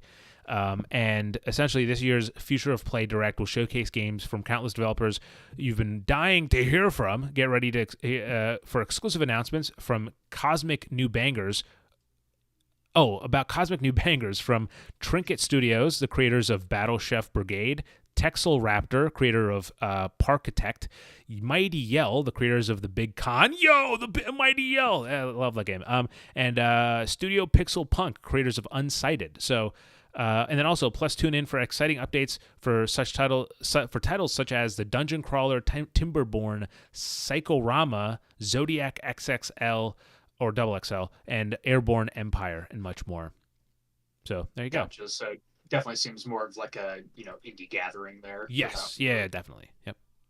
Cool. On June 9th, we have the Xbox Game Showcase and PC Gaming Show. And on June 10th, the Ubisoft Forward, I believe. Yes. Dude, that's so funny because earlier today I was looking it up and I was like, it's Ubisoft Connect? No, that's not it. Ubisoft Play? No, that's not it. Forward. Oh. Yeah. So there's also obviously other companies that do stuff. Nintendo announced that they have a June Direct. We just don't have a date for that. Yeah. Sony, in the last couple years, has had usually something in May, so we should theoretically be hearing about something soon. State of play of some sort. Yeah, some sort of presentation. So obviously companies do other stuff, but those are just some of the ones that we have dates for. Yeah, I mean, usually if I'm not wrong, State of Plays, PlayStation usually like announces like the week before or the week of. Usually the week before, like the Thursday before or whatever. So it could be right around the corner. We just don't know. But as of now, we don't have like a solid date for PlayStation. But that being said, we could maybe see some like PlayStation stuff at Summer Game Fest, like as we were saying. So like, it's not out of the rule. They usually have something there, but we should probably just establish what we're talking about, which is predictions for some of these things, which I always love talking about. I always love. The theorizing, peering into the crystal ball that you mentioned at the top of the show, or the Assassin's Creed man, or the Assassin's Creed guy, trying to figure out what kind of stuff we can realistically expect, or what our pie in the sky kind of hopes and dreams are. Right. Yeah. Some of these showcases, because like you said, maybe in recent years it hasn't hit the same heights, but it usually is a time that's gamer Christmas to distill it to its most simplest essence is these summer months. And I do want to say before we get into the topic too far, we're specifically talking about Summer Game Fest stuff here. So I know that I believe THQ announced something in August. So we're not gonna really discuss that. Maybe we'll probably we'll talk about what happened at the event when it happened, but we're probably not gonna do predictions for that. At least as of now, but. All right, Nick. So what do you got? Let's see. Any kind of general predictions you're gonna see? I mean, there's some safe bets. Obviously, like I said, just generally speaking, we're gonna get Assassin's Creed at the Ubisoft event. We'll see some gameplay of that. I hope. What else? If we want to go broad, broadly speaking, we can even just talk about stuff that is confirmed. Earlier today, Jeff Keighley tweeted that. They're going to have some of the leads over at Atlas West during his show to talk about Metaphor Refantasio, which is from the Persona team. Yeah. So that's confirmed now that we're getting something. Oh, there goes the light. Into the darkness. So we know that that's happening. Based on some, we don't have the stamp of confirmation, but it's basically confirmed comments from Todd Howard with Kind of Funny that we are going to be seeing Starfield Shattered Space, most Yes. likely at the Xbox Yep. showcase. Like you mentioned, we're like it's a lock basically that we're probably going to see Star Wars Outlaws and Assassin's Creed at Ubisoft. So Yeah. those Yeah. are sort of the things that I've seen floating around that are like pretty much like yes, we're going to see these. So do you want to? Okay, and then okay. Sorry. I'll go ahead. Go ahead.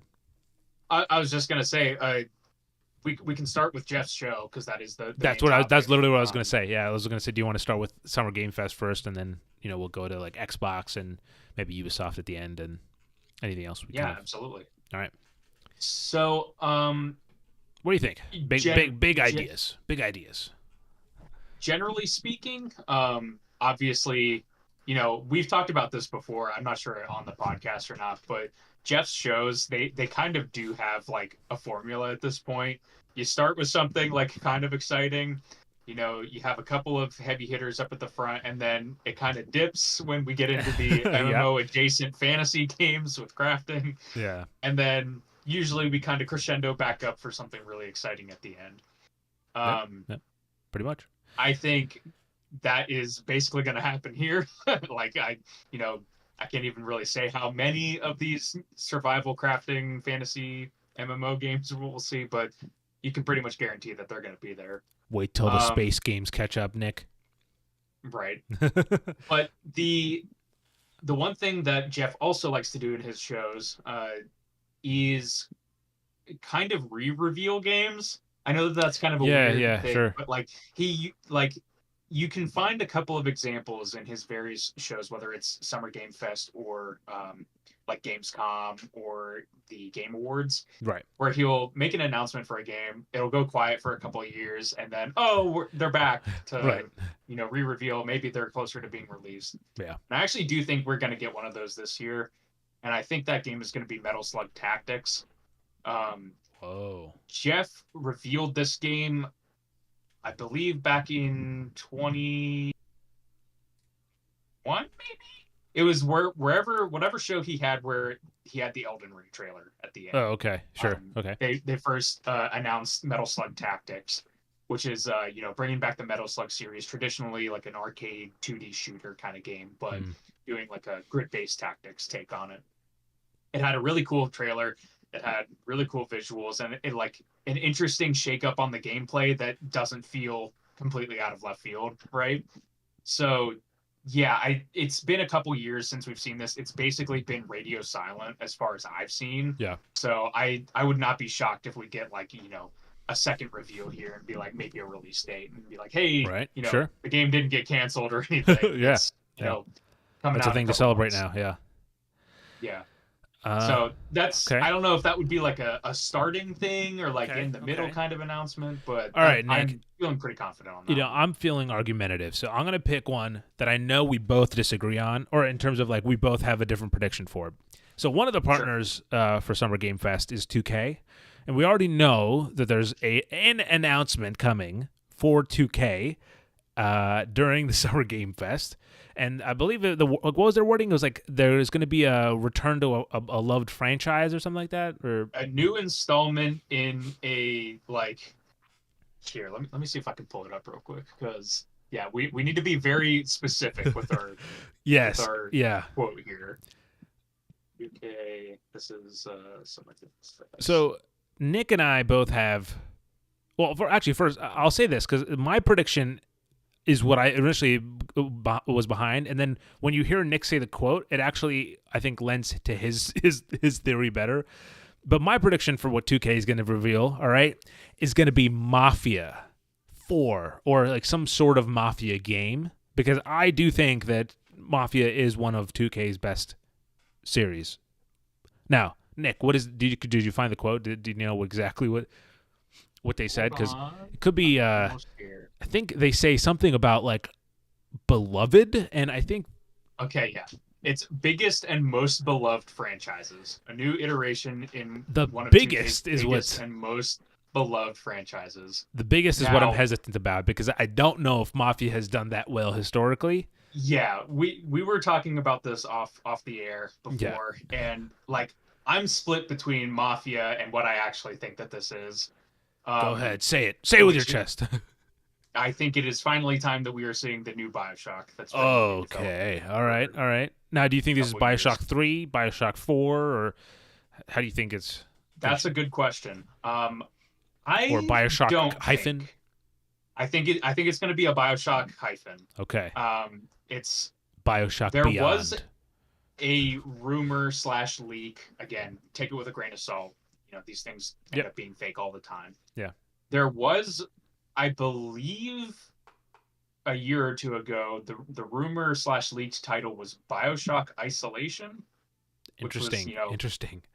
weirdly tied to like Alien Alien Isolation. Isolation? But, Yeah, that's where my mind went to. Yeah. but yeah, it's about time we see something from this project. They created a new studio to begin working on this, and this is like officially, revealed. They, you know, came up with 2K established this new studio called Cloud Chamber. Yeah. And they've been working on this game for a couple years now. Mhm. We've had, like I said, bits and pieces come out of the rumor mill and stuff. So I hope for your sake, Nick, I hope, but also for my sake, I hope it's Mafia. I've played Mafia 2 and 3, and it looks like next week I'll be playing Mafia 1 again, and we'll talk more about that like next episode or whatever. But yeah, so I think it'll be. I'm honestly in the perfect time right now. And by the way, it's weird. It's like when you look at our website, like RespawnStation.com, one of the games that I cover the most is Mafia because I've covered both. Like I've covered Mafia 3, and then I've also went back and covered Mafia 2. So I'll go back Mafia 1 and give my thoughts on that too. But now, yeah, specifically that biggest and most beloved. Biggest, Like I yeah. I feel it can only really be BioShock, Mafia, or like Borderlands. Yeah, But like yeah, pretty much. I don't really think it's Borderlands. I don't. Just Yeah, no. based on realistic timetables. And again, Mafia, like we were saying, It would I be go back and crazy forth on it if with they Mafia. dropped a Borderlands game next to the movie, like right alongside the movie, or like some sort of like Tiny Tina's, or like Hidden. What was it called? Hidden Keep. Assault on Dragon Keep. Dragon Keep. Yeah, if they dropped like a kind of a DLC like that to That could be cool. last game, Like especially if the movie kind of explores like a unique area or something. If they have right. like a game representation of that, I could see that. But yeah, I'm like 95% certain this is BioShock. Speaking of movie, oh my god, I forgot to mention this, and it's been like 2 episodes now that I forgot to do this, so I'll just cut it in here. So I watched the new Kingdom of the Planet of the Apes movie just so I could, because it's the director of the Legend of Zelda movie, and man, it's visually it's very good. Like just like I like the whole, like, I mean, obviously a lot of it is CGI heavy, but it's also like shot on location, which is kind of cool, like in terms of like how they do it. And yeah, dude, it looked visually cool. Like everything kind of, I like the way that things looked, and that I think that's honestly that was the baseline. I was like, please, just give me that, and I'm good. And I was happy. Right on. Yeah, that's a good sign. Yeah, I hope with Nintendo steering part of that ship that maybe it can shore up some of those yeah, no, me too. inconsistencies there. Now, But yeah, like one of the partners for Summer Game Fest. Sorry, did you want to? I was just gonna say, I think that's gonna be BioShock is gonna be their final big reveal. Yeah, I'm hoping for Mafia, but we'll see. Now, one of the other ones that they have on their featured, like with their Summer Game Fest partners.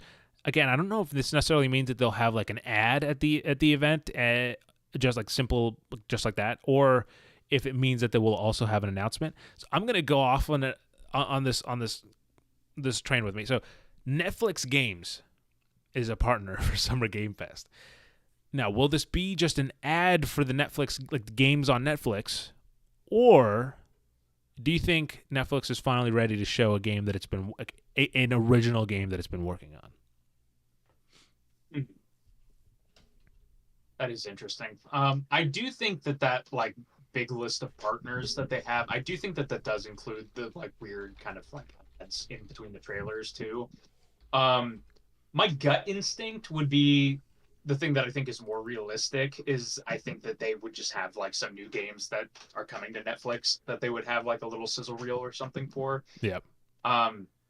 It would be interesting to see if Netflix like would come to the table with something like that, but like at the same time, it doesn't really seem like their MO from what they've been doing. Like they've been adding games like playability wise onto Netflix. Yeah. And I know that I think they had some sort of hand in the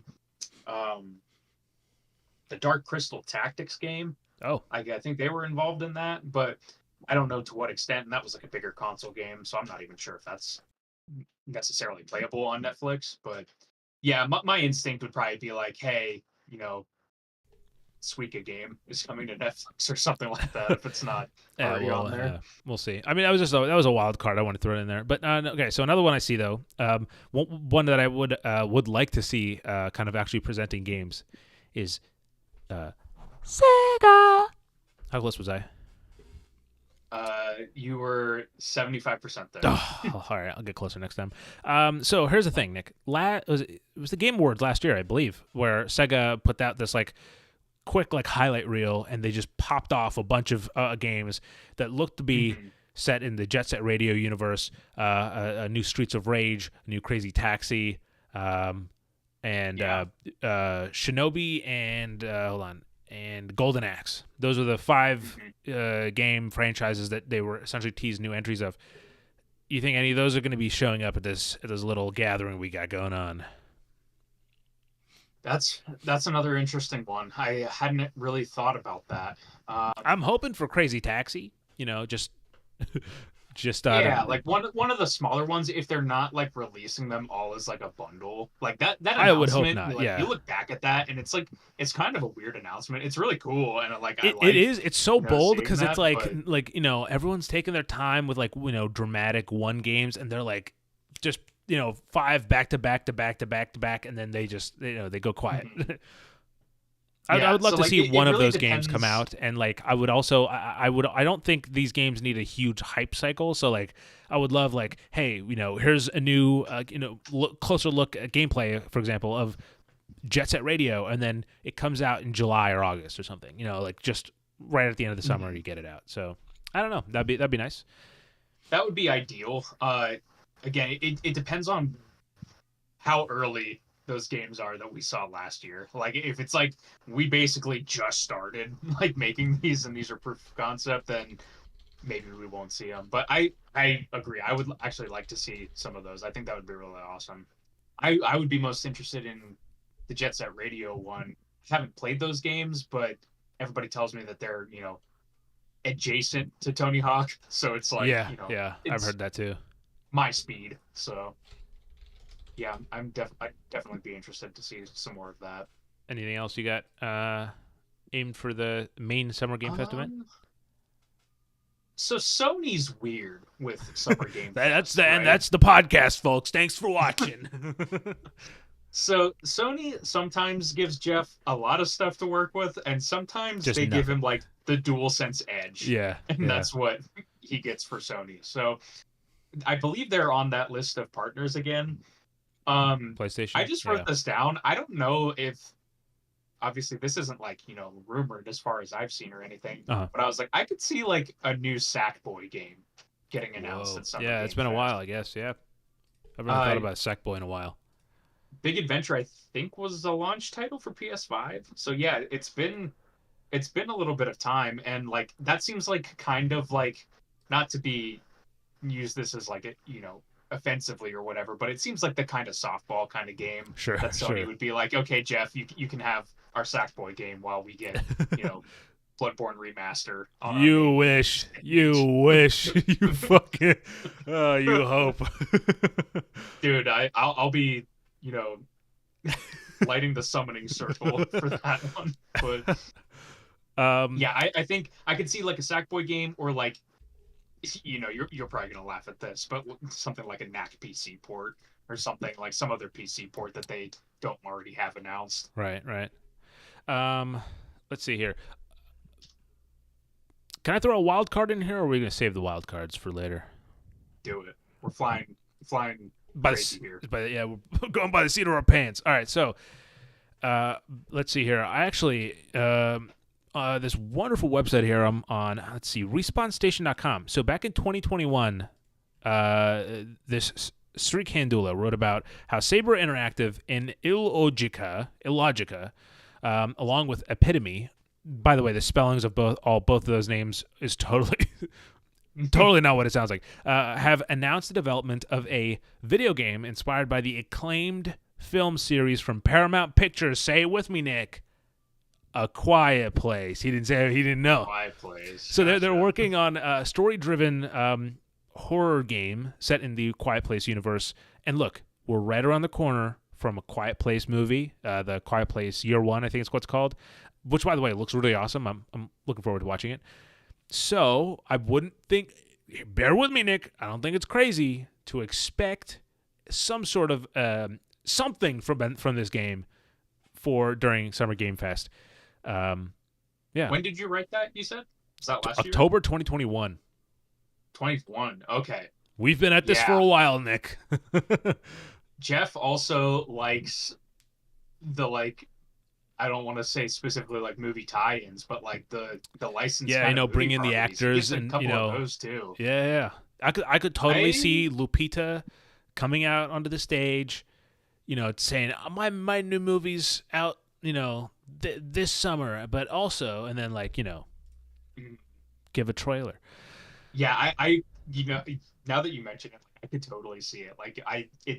If this is going to be here, this is going to be a primarily CG trailer. It's going to be a very slow, quiet, tense kind of building thing. Yeah. All the way up until we get the title reveal. Oh, it's a Quiet Place game, and then we're going to get 5 shots of gameplay at the end. Yep. That's what that trailer is. A character getting killed by one of them, or running past one. Yeah, for sure. I can see it. Now. Yeah, you running through a grocery store or something, and it's jumping over. You know, the shelves. But here's the thing: I'm totally down for that. If they can, obviously it's high expectations to say something like Last of Us level quality, but a good Quiet Place. That Quiet Place is one of those series that has been hits, right? I thought Quiet Place 1 was good, Quiet Place 2 is good. This Year 1, I think it's what's called, looks good. So I'm hoping, man. I'm hoping for good things.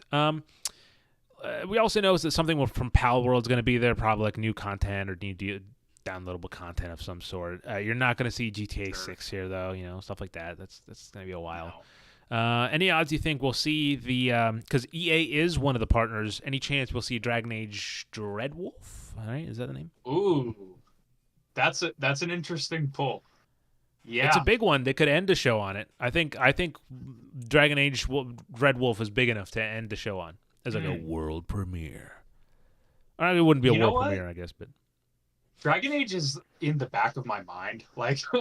Honestly, we've heard so many stories about the development of this game over the years. Yeah, and it's I'm fairly certain it's not going to be Mass Effect, right? That's I don't think they're ready to show a Mass Effect game yet. So this is the one. No if way. EA's doing something, I would assume it's something along this range. Or I think you're right. I could totally see Dragon Age showing up here. I personally I think it'd be too early for another Battlefield game, but maybe a teaser. I think. But I know they just recently said hey, we're done with 2042 or 2047. 2042. Okay, yeah. Right. I think they've moved on from that now, for the most part. So whatever they're working on next has got to come up. Yeah. And here this kind of goes in with the conversation about the Netflix games, but Amazon games also going to be at the event. Again, we don't know if it's just a Amazon Luna trailer or if we'll actually get some sort of I know they have. I will say Amazon Games has had some success in the past, so maybe some updates or some future games, stuff like that. Lord of the Rings, Ark or something. What'd you say? Lost Ark, is that their MMO? They do have an MMO. I don't know if it's called Lost Ark. I'm not sure. Amazon Games MMO. I'm not sure. Oh, New World. It's New World. New World. There it is. Wait, they have a Lord of the Rings MMO? What the? Lord of the Rings Online is an older one. No, but... it's what the heck is this? Oh wait, dude, I think Lost Ark is also them. Oh, okay. Okay. I was gonna say I'm pretty sure that's an actual game. So I I'm on couldn't the remember if it was Amazon Amazon. Games website, AmazonGames.com. It says New World, which is obviously what we just talked about, Lost Ark, and then there's Coming Soon, Throne and Liberty. Wait, hold on. Let me go back here. Oh shit! Hold on, Nick. I've put it. Okay, Nick. All right. How do I say? Okay, so I'm on the 2024 partners, image, right? Next to NetEase and Meta, there's an NC. I don't know. You probably don't have this pulled up, so you can't see what I'm saying. But there's an NC. There's a logo. There's an NC. I'm scrolling through Amazon Games, and Coming Soon from NC and Amazon Games is Throne and Liberty. It is a free-to-play MMORPG set in the vast world of Solicium with a dynamic environment, massive scale PvPvE, and the ability to transform into creatures. Nick, I'm willing to put money on this thing. MMO. I'm willing to put money on this. Oh shit! Hold on. It goes deeper, Nick. The more I scroll, okay. The next one down, Bandai Namco logo. I also see a Bandai Namco logo. Now, granted, Bandai Namco has a lot of different stuff they can do here, but this one's called Blue Protocol. It's a free-to-play online action RPG where you become the hero of your own fantasy adventure. Also coming. Oh wait, there's a system here too. Okay, so Throne and Liberty is coming to PC, PS5, and Xbox Series XS, and so is Blue Protocol. Yeah. Oh my god, Blue I didn't realize they had Protocol so many sounds familiar. games in I development. wonder if that's if that was something that got revealed before or not. But yeah, I think so. I The guarantee logos. you those two are going to show up at some point during. Yeah. the show. Throne and Liberty. I'm fairly that was real time me figuring that out. So you could see my ape brain putting it together. There is a Lord of the Rings game MMO in development, but it is not. It's from Embracer Group. Shout out Embracer's true selves. But that's not out. I don't think we're gonna see that just yet. Anything else from Summer Game Fest you want to shout out or predict? I'm looking at Annapurna is going to be there. Arc, Atari. Yeah. Yo, time the for a new stuff that I'm console. always excited for out of these showcases is the stuff that I don't know I want. So obviously, while predictions are fun to talk about, stuff that's on the horizon, it is the stuff that I don't know that I want gets me the most excited. But I think we cast a pretty wide net, and I think we've definitely caught some fish here with these predictions. I think so too. I'd be willing to put some money down on some of these and you know what? Here's another one. I don't think this is confirmed as far as I know, but I see Thunderful is going to be there, and so I know that there's a Aska or ASKA. Aska is how I pronounce it, but I'd imagine that's gonna be there just because it's coming out on June 20th, 2024. So it feels right around the corner. Maybe Steam World. No. No. I mean, Steam World Heist 2 is also them, but that's out, right? Or no? No, that's coming out. But we could see. So maybe, that's also Thunderful. So yeah, Steam World Heist 2. So yeah, that's another one possibility. But yeah, those are my big ones. I mean, I see WB Games here. I don't know, probably some sort of Suicide Squad. Yeah, Suicide Squad DLC, maybe something like that. Or maybe like Mortal Kombat. Jeff usually gets Mortal Sure. Kombat stuff. Yeah, it's true. It's true. Dude, we need a do you remember Def Jam? Oh my god. Oh, Def Jam. That was so much struggling. I've not played them, but I'm familiar with them. We need a new one, man. With Kendrick and Drake, all that stuff going on. We need a new series. We need a resurgence. That would be wild. Those games, some of them, Fight for New York. You're looking to get a physical copy of that. That's considered a rare game now. It's pretty expensive. Mm-hmm.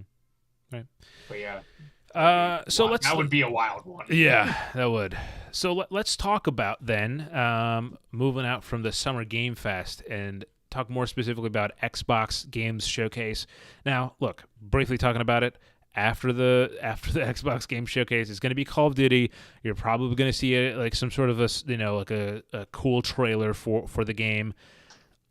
It is weird because like this late into the kind of cycle, I expect them to almost do like a multiplayer reveal, but they could probably do that like in, I don't know, like September or something. Because this is Treyarch, so it'll be like there will be a zombies, so there'll be like, the single player, multiplayer, zombies. I'm hoping for single player. I would be so. If there's no single player, man, I forget it. Anyway, but that's. I think they've learned their lesson with Black Ops 4. I think so too. That's again. I think specifically with that Call of Duty thing, I think maybe you feel differently, Sri, but I feel if it's going to be an hour-long showcase dedicated to it, I think you split that up into 3 chunks. You have your 20-minute campaign footage, your 20-minute multiplayer, and your 20-minute zombies. Yeah. No, I don't know if maybe each of those needs that long or not, but like I think they can get there. I think they can certainly get there. No, I would hope so. It'd be cool if they just laid all their cards out at one swoop. I just know that they like the theatricality of like, and we're gonna have a multiplayer event later, and we'll have a zombies event later, and like that kind of thing. But yeah, okay. So talking about the actual Xbox Game Showcase. All right, Silk Song's gonna be there, so we're not even gonna talk about it. Not even worth mentioning. Song, man, that wasn't even crossing my brain either. But did I throw you for a loop there, Nick? Now I don't think the gaming populace would. I don't think they forgive Microsoft because they showed that trailer and it was like, hey, within the next year this is going to be out, and it's not. So yeah, I don't know if they get to double dip on that or not. Maybe Jeff gets it. So look, Xbox is, I think, pretty easy to at least cast a net for in terms of like just saying, hey, like these are the things you can expect. Obviously, we already said Shattered Space is going to be there. There's quite a few games they have working right now that, in development, and so like we can't really necessarily say like, oh, this one's 100% going to be there. Indiana Jones, I think fair shout to see something with that. That's probably a lock. Put money on that one. Now, this one has not been confirmed as far as I know, but I would be willing to, for the love of God, Xbox needs this. Gears 6 or Gears whatever it is, like some sort of Gears game I think should be at this event. They need, and honestly, like a November release date. Like it should, and like announce it, reveal it, and November release date I think would be ideal for Gears 6 or whatever it is. Yeah, I think we talked about like some rumors a couple episodes back about that. It feels about time for that, and that's not one that they need to have a lengthy kind of marketing cycle for. Like you could just be like, hey, here's the new Gears out in a couple months, like you said. Yeah. Now here's the thing, Nick. You think about Xbox stuff. One of the things that has always been hitting, one of the developers who I think has always been hitting for Xbox, is Playground Games. Now, obviously, you might be thinking, hey, Forza Horizon 6. But actually, no, where the hell is Fable? Playground is working on Fable, and they announced that like teaser trailer back like 2 years ago, 2021, I think. And then gone. Then haven't heard about it since. Radio silent. They have a couple projects like this, honestly. I think it's time to see Fable, but at the same time, I've said it's been time to see Fable for like 3 years. So, I think now is definitely. Are you a big Fable fan? I haven't played it. I played the others, but I don't know if that was back in the day, kind of. I haven't really gone back to them. Yeah. I think it's definitely time to see something of gameplay. Like we had the CG trailer, that's nice, but it's kind of time to see some receipts for some of this stuff. I think Perfect Dark is also in a similar kind of boat. Like I think earlier this week there was some story about how like that game's just not in a good place. That's kind of the story that we keep hearing over the months and years. So I'm not expecting to see that one specifically, but I do think that's another one that's like, we've had a couple years now since, Yeah. you said you were working on this. So, I mean, I would say something from Obsidian, like yeah, I would say it's a lock that we're going to get a trailer for Avowed because that's yeah. going to be releasing later this year. I would And have I'd to actually imagine the say, pressure right now for Obsidian is very high because I think Avowed is one of I think like one of the big titles currently cooking at Xbox in terms of like it's a new IP that like if there is something that is championing the Xbox brand at this point of like hey, this is the face of Xbox, it's new. I think it's Avowed. And yeah, the pressure over there, Obsidian had to deliver a good trailer on time. Is probably pretty high. yeah, I think we're actually going to get a double Watch dip us from not get a Avowed Obsidian. trailer. But go ahead.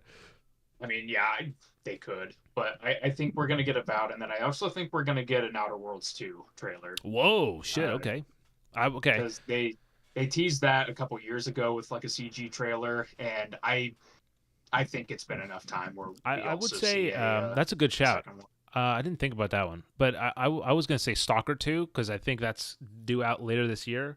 Another game, the second game that we talked about this episode that has been impacted by the conflict between Russia and Ukraine. But I haven't actually played the Stalker games, but I've played the Metro games. The first one, I played my first Metro game, and that's what it always reminded me of. But it looks really cool, and I heard it's totally different. so I'm looking forward to it. I mean, it's going to come to Game Pass, so you can expect that. Yeah, Stalker's definitely been attached to Xbox as far as like marketing goes. So I think that's probably another safe option. Like release date, you know, this is when you can play that sort of thing. Now, one thing that I do want to just obviously this conversation's what how we're getting to 2 hours. We're crossing 2 hours on this baby. It's not like last episode. But I don't want to add too many distractions to it. But I do want to say that sometimes what we see is like an Xbox will like Xbox Showcase will have a premiere for a Ubisoft game, and then you'll get gameplay for that game on Ubisoft Showcase a few days later. So that can happen too. I don't know what necessarily we would see. Like I think wasn't Avatar showed off that way for the first time, or maybe it was on Ubisoft. I'm not sure, but I'm trying to think of like if there's any Xbox thing where like Ubisoft can be like, hey, we have this coming. Maybe an X Defiant trailer, but I don't know.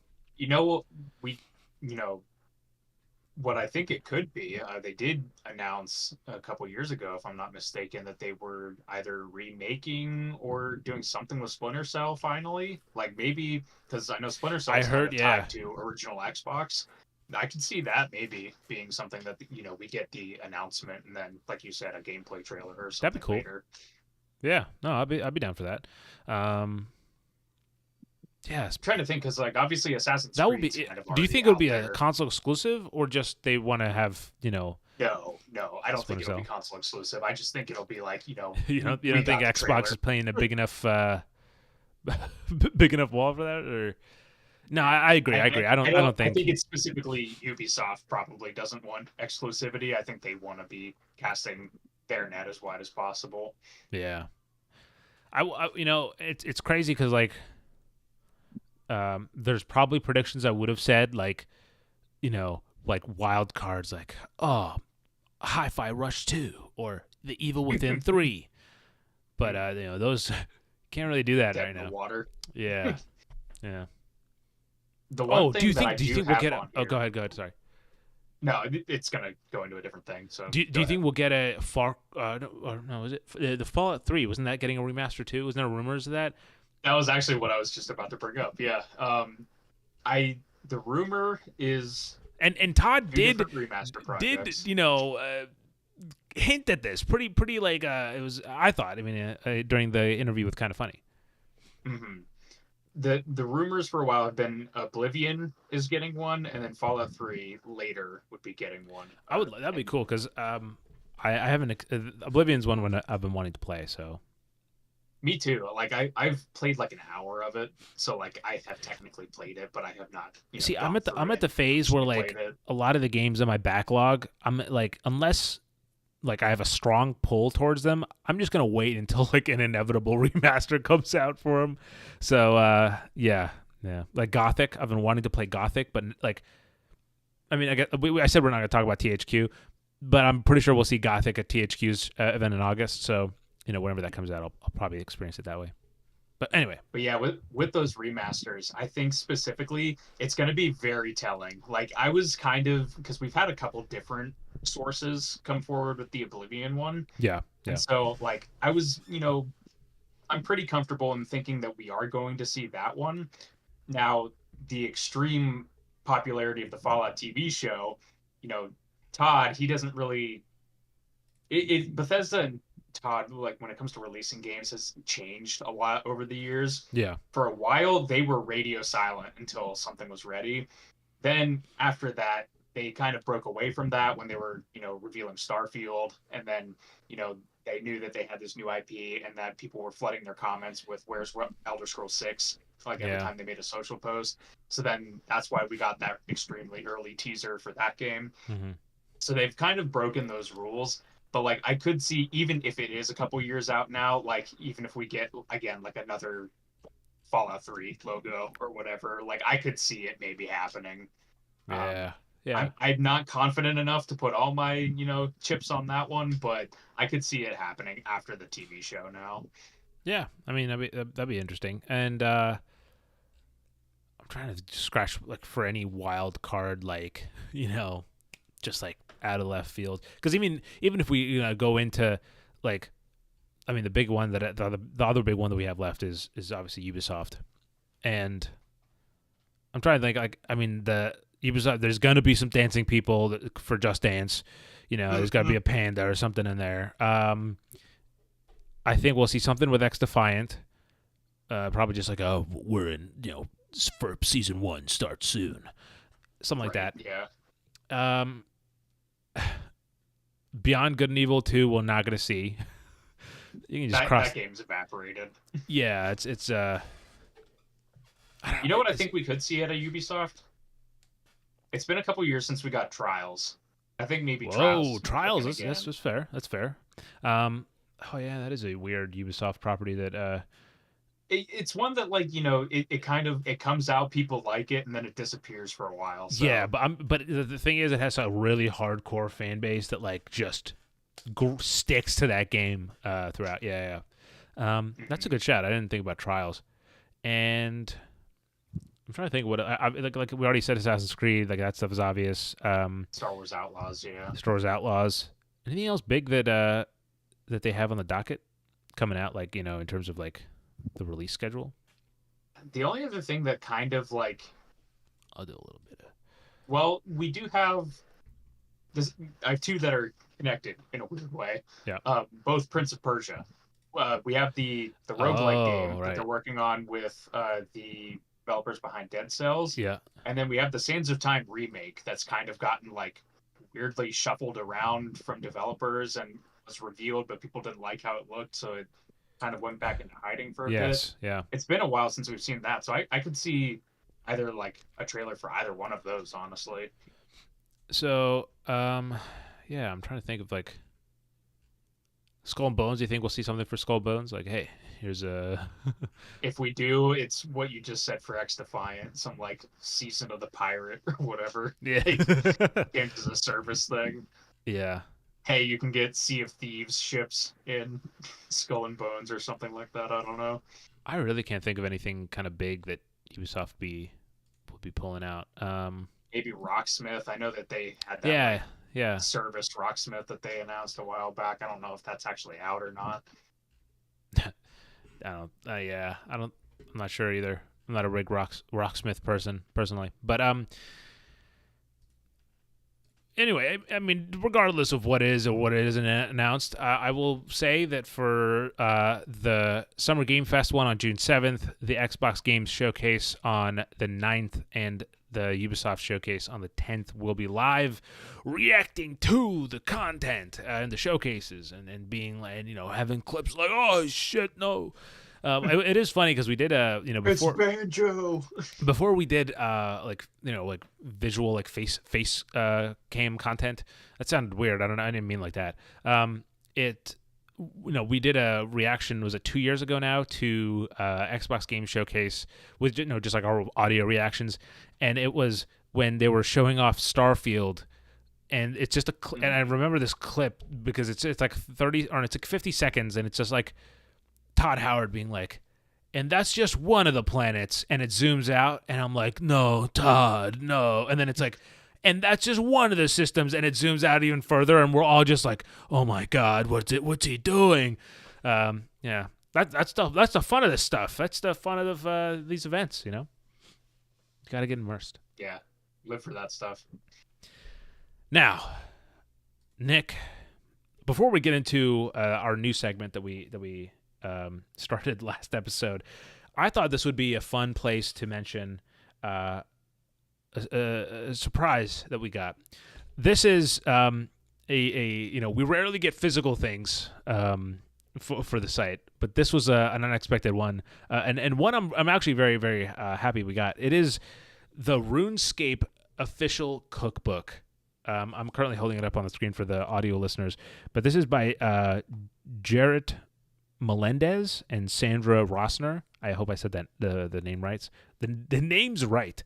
That's how bad it is. But no, I've flipped through this thing, and it's pretty cool. And I've like Alexa is a big like RuneScape person. Like I haven't played a lot of RuneScape, but like Alexa has, and it was I handed her the book, and I was like, look through this, and she was like freaking out. Like she's like, oh my God, this is the chef hat from the game, and like this is the thing that I was making like in the game to level up my cooking. So it has a whole bunch of recipes from RuneScape and like on how to make them in real life. And you know what? First of all, it has over 50 recipes, just so you guys know. But I'm actually going to try some of these, and I'll report back to you guys on what I think about them. But shout out, thank you to Inside Editions and everyone else involved for sending us a copy of that book. I was so shocked, like it came in, and they didn't we didn't get a confirmation. They just sent it, so I looked at it and I was like, does that say RuneScape? RuneScape on it? Yeah, but yeah, it was awesome. Thank you for that. Now, that's like a bit of a burgeoning genre, really. The cookbook? You see a bunch of like game related cookbooks. Yeah, it is. Yeah, I've seen more and more of them crop out. Usually, I always see like Harry Potter cookbooks, or like it's a common. But yeah, it's nice to see kind of niche cookbooks. And obviously, this is like kind of an official. It's not like the unofficial cookbooks that are like rampant, right. But Nick, it's time for our new segment. Like this, try that. Do you want to go first this time around? This is last time I went first. Yeah, sure. Mine will be on the shorter side, so I'll throw mine out there.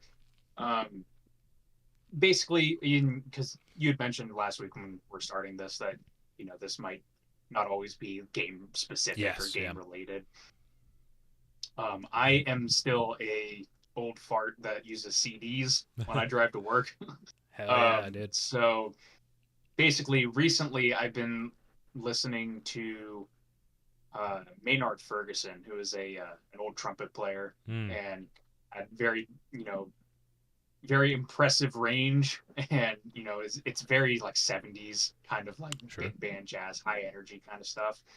And I thought, I'd give a shout out to Maynard Ferguson music because if you like something like the soundtrack to like Team Fortress 2 or these other games that have like really bombastic jazz kind of soundtracks that really kind of fill you up with a lot of energy, definitely give Maynard Ferguson and some of his old music a listen.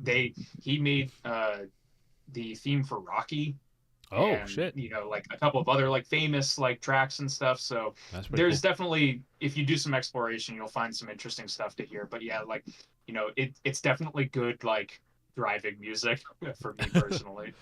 Yeah. So I mean, like you said, Nick, not every one of these will be a game.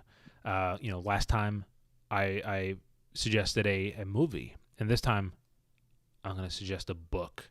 So if you like Tom Clancy's The Division 2, which obviously I do like. And by the way, this is probably my most cop-out answer I could give for this, but bear with me. So, if you like Division 2, just like me, I've played a lot of Division 2 in the last month. One way you can expand your horizon here.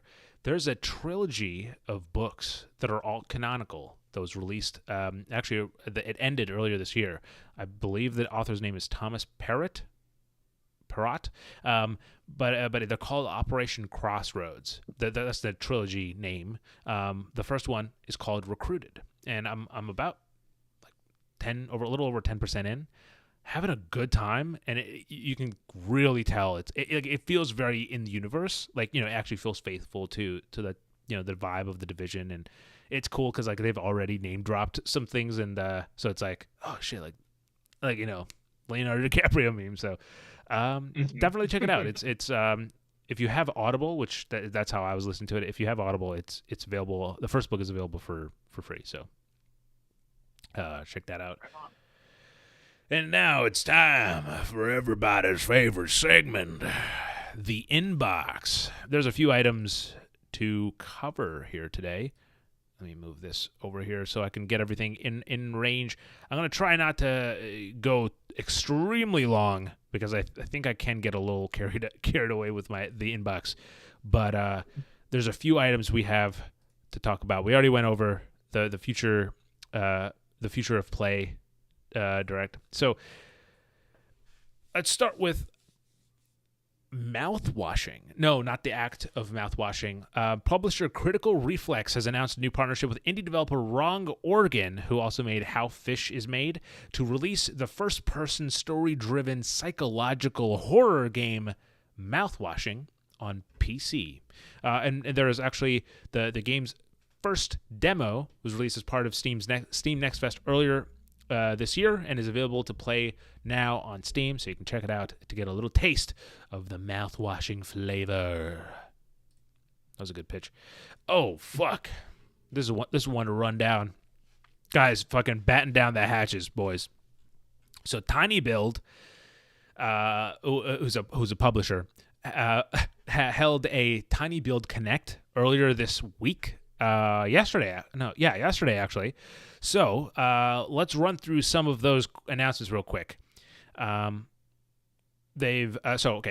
Tiny Build Connect featured 14 games, and so they included both new announced and new reveals. So everything works only if you watch it closely in The King is Watching, the roguelike kingdom builder which has a Steam demo launching yesterday, so it launched. There's a game called Drill Core, where corporate greed meets strategic planet mining started its first free playtest on Steam, which players can join for free. There's a game called Sand. I thought this was pretty interesting. So it's a new extraction first-person shooter that debuted its gameplay during at the event, alongside an announcement of a beta test that's coming later this summer. There's a horror multiplayer game called Level Zero Extraction. That's the second time I've said the word extraction back-to-back.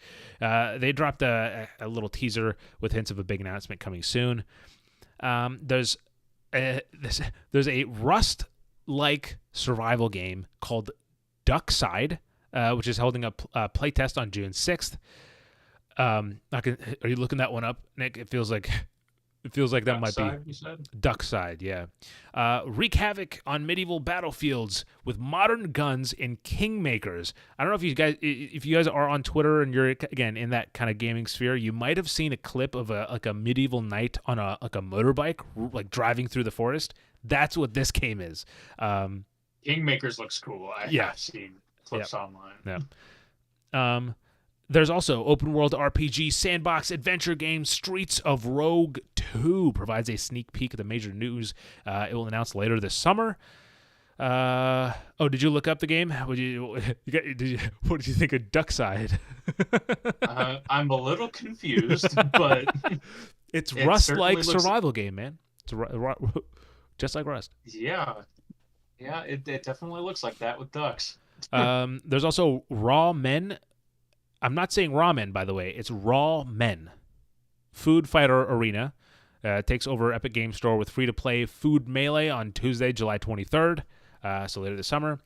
Award-winning propaganda simulator Not for Broadcast gets camera ready with a time-bending mystery with the new Time Loop DLC.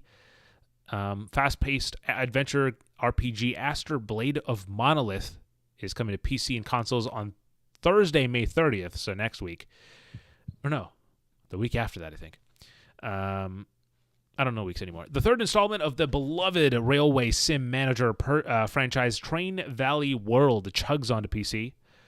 Gotta love that. It's one of my favorite things is, like, instead of using the word, like, comes out, you know, like, using, like, you'll see it if you go to respawnedition.com, you'll see, like, our titles will occasionally be like, this game is it's so, look, it's cheesy, but, like, that's the point. It's so much fun for me to come up with, like, you know, rhythm shooter robo beat blasts on the PC. That's it. That's what I live for. Anyway, let's see. We've talked about this one before. Dark Fantasy Hack and Slash RPG Voin has a new updated Steam demo. But yeah, check out the full showcase. I missed a few of those, but you know, you can watch the full event and experience it for yourself. All right, going through things a little bit faster. Hunt Showdown reveals it's getting an upgrade on the 15th of August. So this is essentially in a new developer update video. They announced that a release date for the upgrade, along with a new map. They said that Hunt Showdown will upgrade to the CryEngine 5.11 or 5.11, and they're also ending support for the PlayStation 4 and Xbox One consoles, but they're also offering a free upgrade to the PlayStation 5 and Xbox Series X players. Oh, okay. Yeah, so that's you cool. can. I actually have played that game. It's very, cool, very isn't it? Briefly, but yeah, it's neat. It's definitely What'd you play pretty it on? hardcore though. It is I very. played it on PS4. Okay, so I played it on PC. They actually sent me a code for this game back like 2 years ago or something, and it's so hardcore. Like it feels like I'm totally out of my depth in that game, and I feel like a fish out of water. But it like the sound design in that game is just like top notch. I mean, it's incredible. But yeah, the vibe is very cool. But yeah, like it's definitely one of those games where like me and a buddy were playing it. We ran for like 20 minutes and then like got annihilated like instantly. So it's hardcore. There's a quick one. Kingdom Hearts, the entire series is coming to Steam on June 13th. That's fun. Square Enix sends us so many emails, but I'm glad I read this one. It's long awaited. It's been on Epic Game Store for a while, I believe. Yes. But, yeah, finally coming to Steam. You can read all about this one on our website, so I'm not going to get too deep into it, but there's a game called Downward that came out, I believe, in 2017. It's an open world parkour parkour game where it kind of involves you exploring this kind of post-apocalyptic Earth. And it came out in 2017. It's getting an enhanced edition. You can find out all about that, again, on the website. I don't want to get too, read everything over and over again. There's also Paper Trail. This game looks cool. It's a paper folding puzzler. So essentially, you have to like fold different corners of the level to the screen to complete the puzzles. It's a cool looking game, and the art style feels just like it's such a pleasant to look at art style. Like it's art. Like it's one of those like things that like a frame of it could just be art type of thing. But yeah, that's the gist, folks. That's the inbox. I think I've covered all of them. Did I forget anything? I'm just making sure. Featured in Nintendo's Indie World 2023, developed by Silver Lining Studio, who are the makers of the indie game Behind the Frame. There's also a heartfelt indie. I can't even read here. Let me pull up the actual the email, because of course this is the inbox. Okay, so this game is called The Star Named EOS. And so yeah, it was featured in Nintendo's Indie World in 2023. It's developed by Silver Lining Studio, and it's a heartfelt narrative indie game that's what they say is going to give you the warm fuzzies. And it looks cool. Yeah, I just wanted to throw it out there last second. All right, with that said, people, a nice 2-hour episode, getting us right into the coming weeks where we'll probably rant for a lot longer and talk and theorize for even more. So hopefully you guys enjoyed. Check out the description, by the way. There's a link to the Respawn Station podcast and the Respawn Station playlist, which is a collection of songs that every episode had, there's a new song every episode, depending on what the episode is. It's somehow themed around each episode. So this episode, Nick, I think I'll let you add your favorite Maynard Ferguson song, the one that you'd recommend the listeners to listen to. So check that out if you want a little bit of fun. We're currently at 28 minutes and 49 seconds with 10 songs. So we'll see how far we get. And also, by the way, speaking of, we are official. This is the end of the 10th week for Respawn Station podcast. So huge shout out. If you don't know, just to kind of simplify certain things and clear up the pathways in which we work, this channel, if you're watching this on YouTube, is Respawn Station Live, or where we go live to do all our stuff. We have a Respawn Station channel that is just Respawn Station, where you'll have highlights, essentially, of the conversations Nick and I are having. So if you're someone who doesn't have the time to tune in to an entire 2-hour podcast, but you want to know what I thought about INDIKA, or what Nick thought about another Crab's Treasure, you can go over to that website.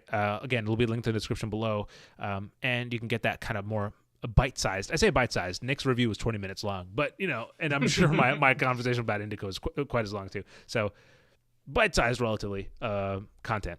So just want to throw that out there. But with all that said, thank you so much for watching. Here, I'll throw this in at the end quickly here, because I think this is I'm not just saying this for the sake of saying this, but I said this stuff on Twitter, and I wanted to kind of reiterate it here. Earlier this week, IGN ended up buying, I think it's called the Gamer Network, which had a whole bunch of other games media websites on it, along with shares in other games media channels like Digital Foundry and stuff. And immediately, almost as soon as the news broke, there's people started saying, "Hey, yeah, I've been let go or laid off from these various networks, obviously for redundancies, that happened from this ridiculous buyout situation that seems to be plaguing the industry from pretty much any side you look at it." With all that said, RespawnStation.com, we started this as a place where we could just talk about video games and not, there's no we obviously get heated at times, but I don't think personally, and Nick, I think you'll agree with me, I don't think we've ever gotten mean-spirited at any point. I think we've even in our most wildest rants about Xbox or Ubisoft, I think we've always been able to at least have a balanced look at things, and I hope you guys agree as well. If you guys want to support independent games media like Respawn Station, honestly, we don't even have a Patreon or anything like that. We're not nothing on the table just yet. We just get on over to our website. I would say bookmarking it and just having it on your tabs, just to occasionally visit once a week, and seeing what we have going on, turning off ad blocker, and just kind of browsing our content. That's all. That's the most you could do. And obviously, listening to our podcasts and stuff, rating it on podcast services, that goes a long way as well. So that's all. I just wanted to say that, that was our goal with what we do. It's always, to talk about what we love. We're not going to go out of our way to shit on something, but also it's good. I think there's a clear distinction, right? We don't go out of our way to specifically go shit on something, but we're also not shying away from topics that are maybe a little bit harder to talk about, because that's kind of how this whole thing works. That's kind of how this industry rotates in a way. We're like I said, we're the kind of middleman. Sometimes voluntary, I guess, with how we work. But with all that said, that's enough of my tirade. Nick, do you have anything to say about that? I don't want to, I think that is a pretty serious topic. I didn't want to, if you had any takes on that. Not overly. Just, obviously, shout out and hope that everybody that was let go and went back on their feet with all that. Yeah. I think it was 3-4 websites that were impacted total. I'm sure we'll kind of see the and also that's a good point, and I'm glad you said that. I also don't want to feel like we're not poaching either. Like this isn't like, we're not going over to these dead bodies and fucking looting them. This is an Assassin's Creed. Oh shit, I said it. No, this is just kind of like, I think that truth. Truth to God, whatever the saying is. We're terrible at sayings here, man. We got to just like have a session where we just go through sayings so we can like refer to them. It doesn't even matter if it's like us that you're listening to. Just support independent games media. I'll throw a suggestion out there. GameSpew, they were kind of a big North Star for us when we first started. So check out GameSpew if you want. If you want some like independent games media. It's not just us. It's just support independent games media, whatever way you can. And that's all I got to say. With that said, for the final time in this episode, thanks for watching. Thanks for listening. Hopefully you guys enjoyed. And if you did, be sure to hit the like or favorite button below on YouTube. Subscribe. Follow us on your podcast platform of choice. And until next week, as always, have a good night, a good morning, and a damn good time.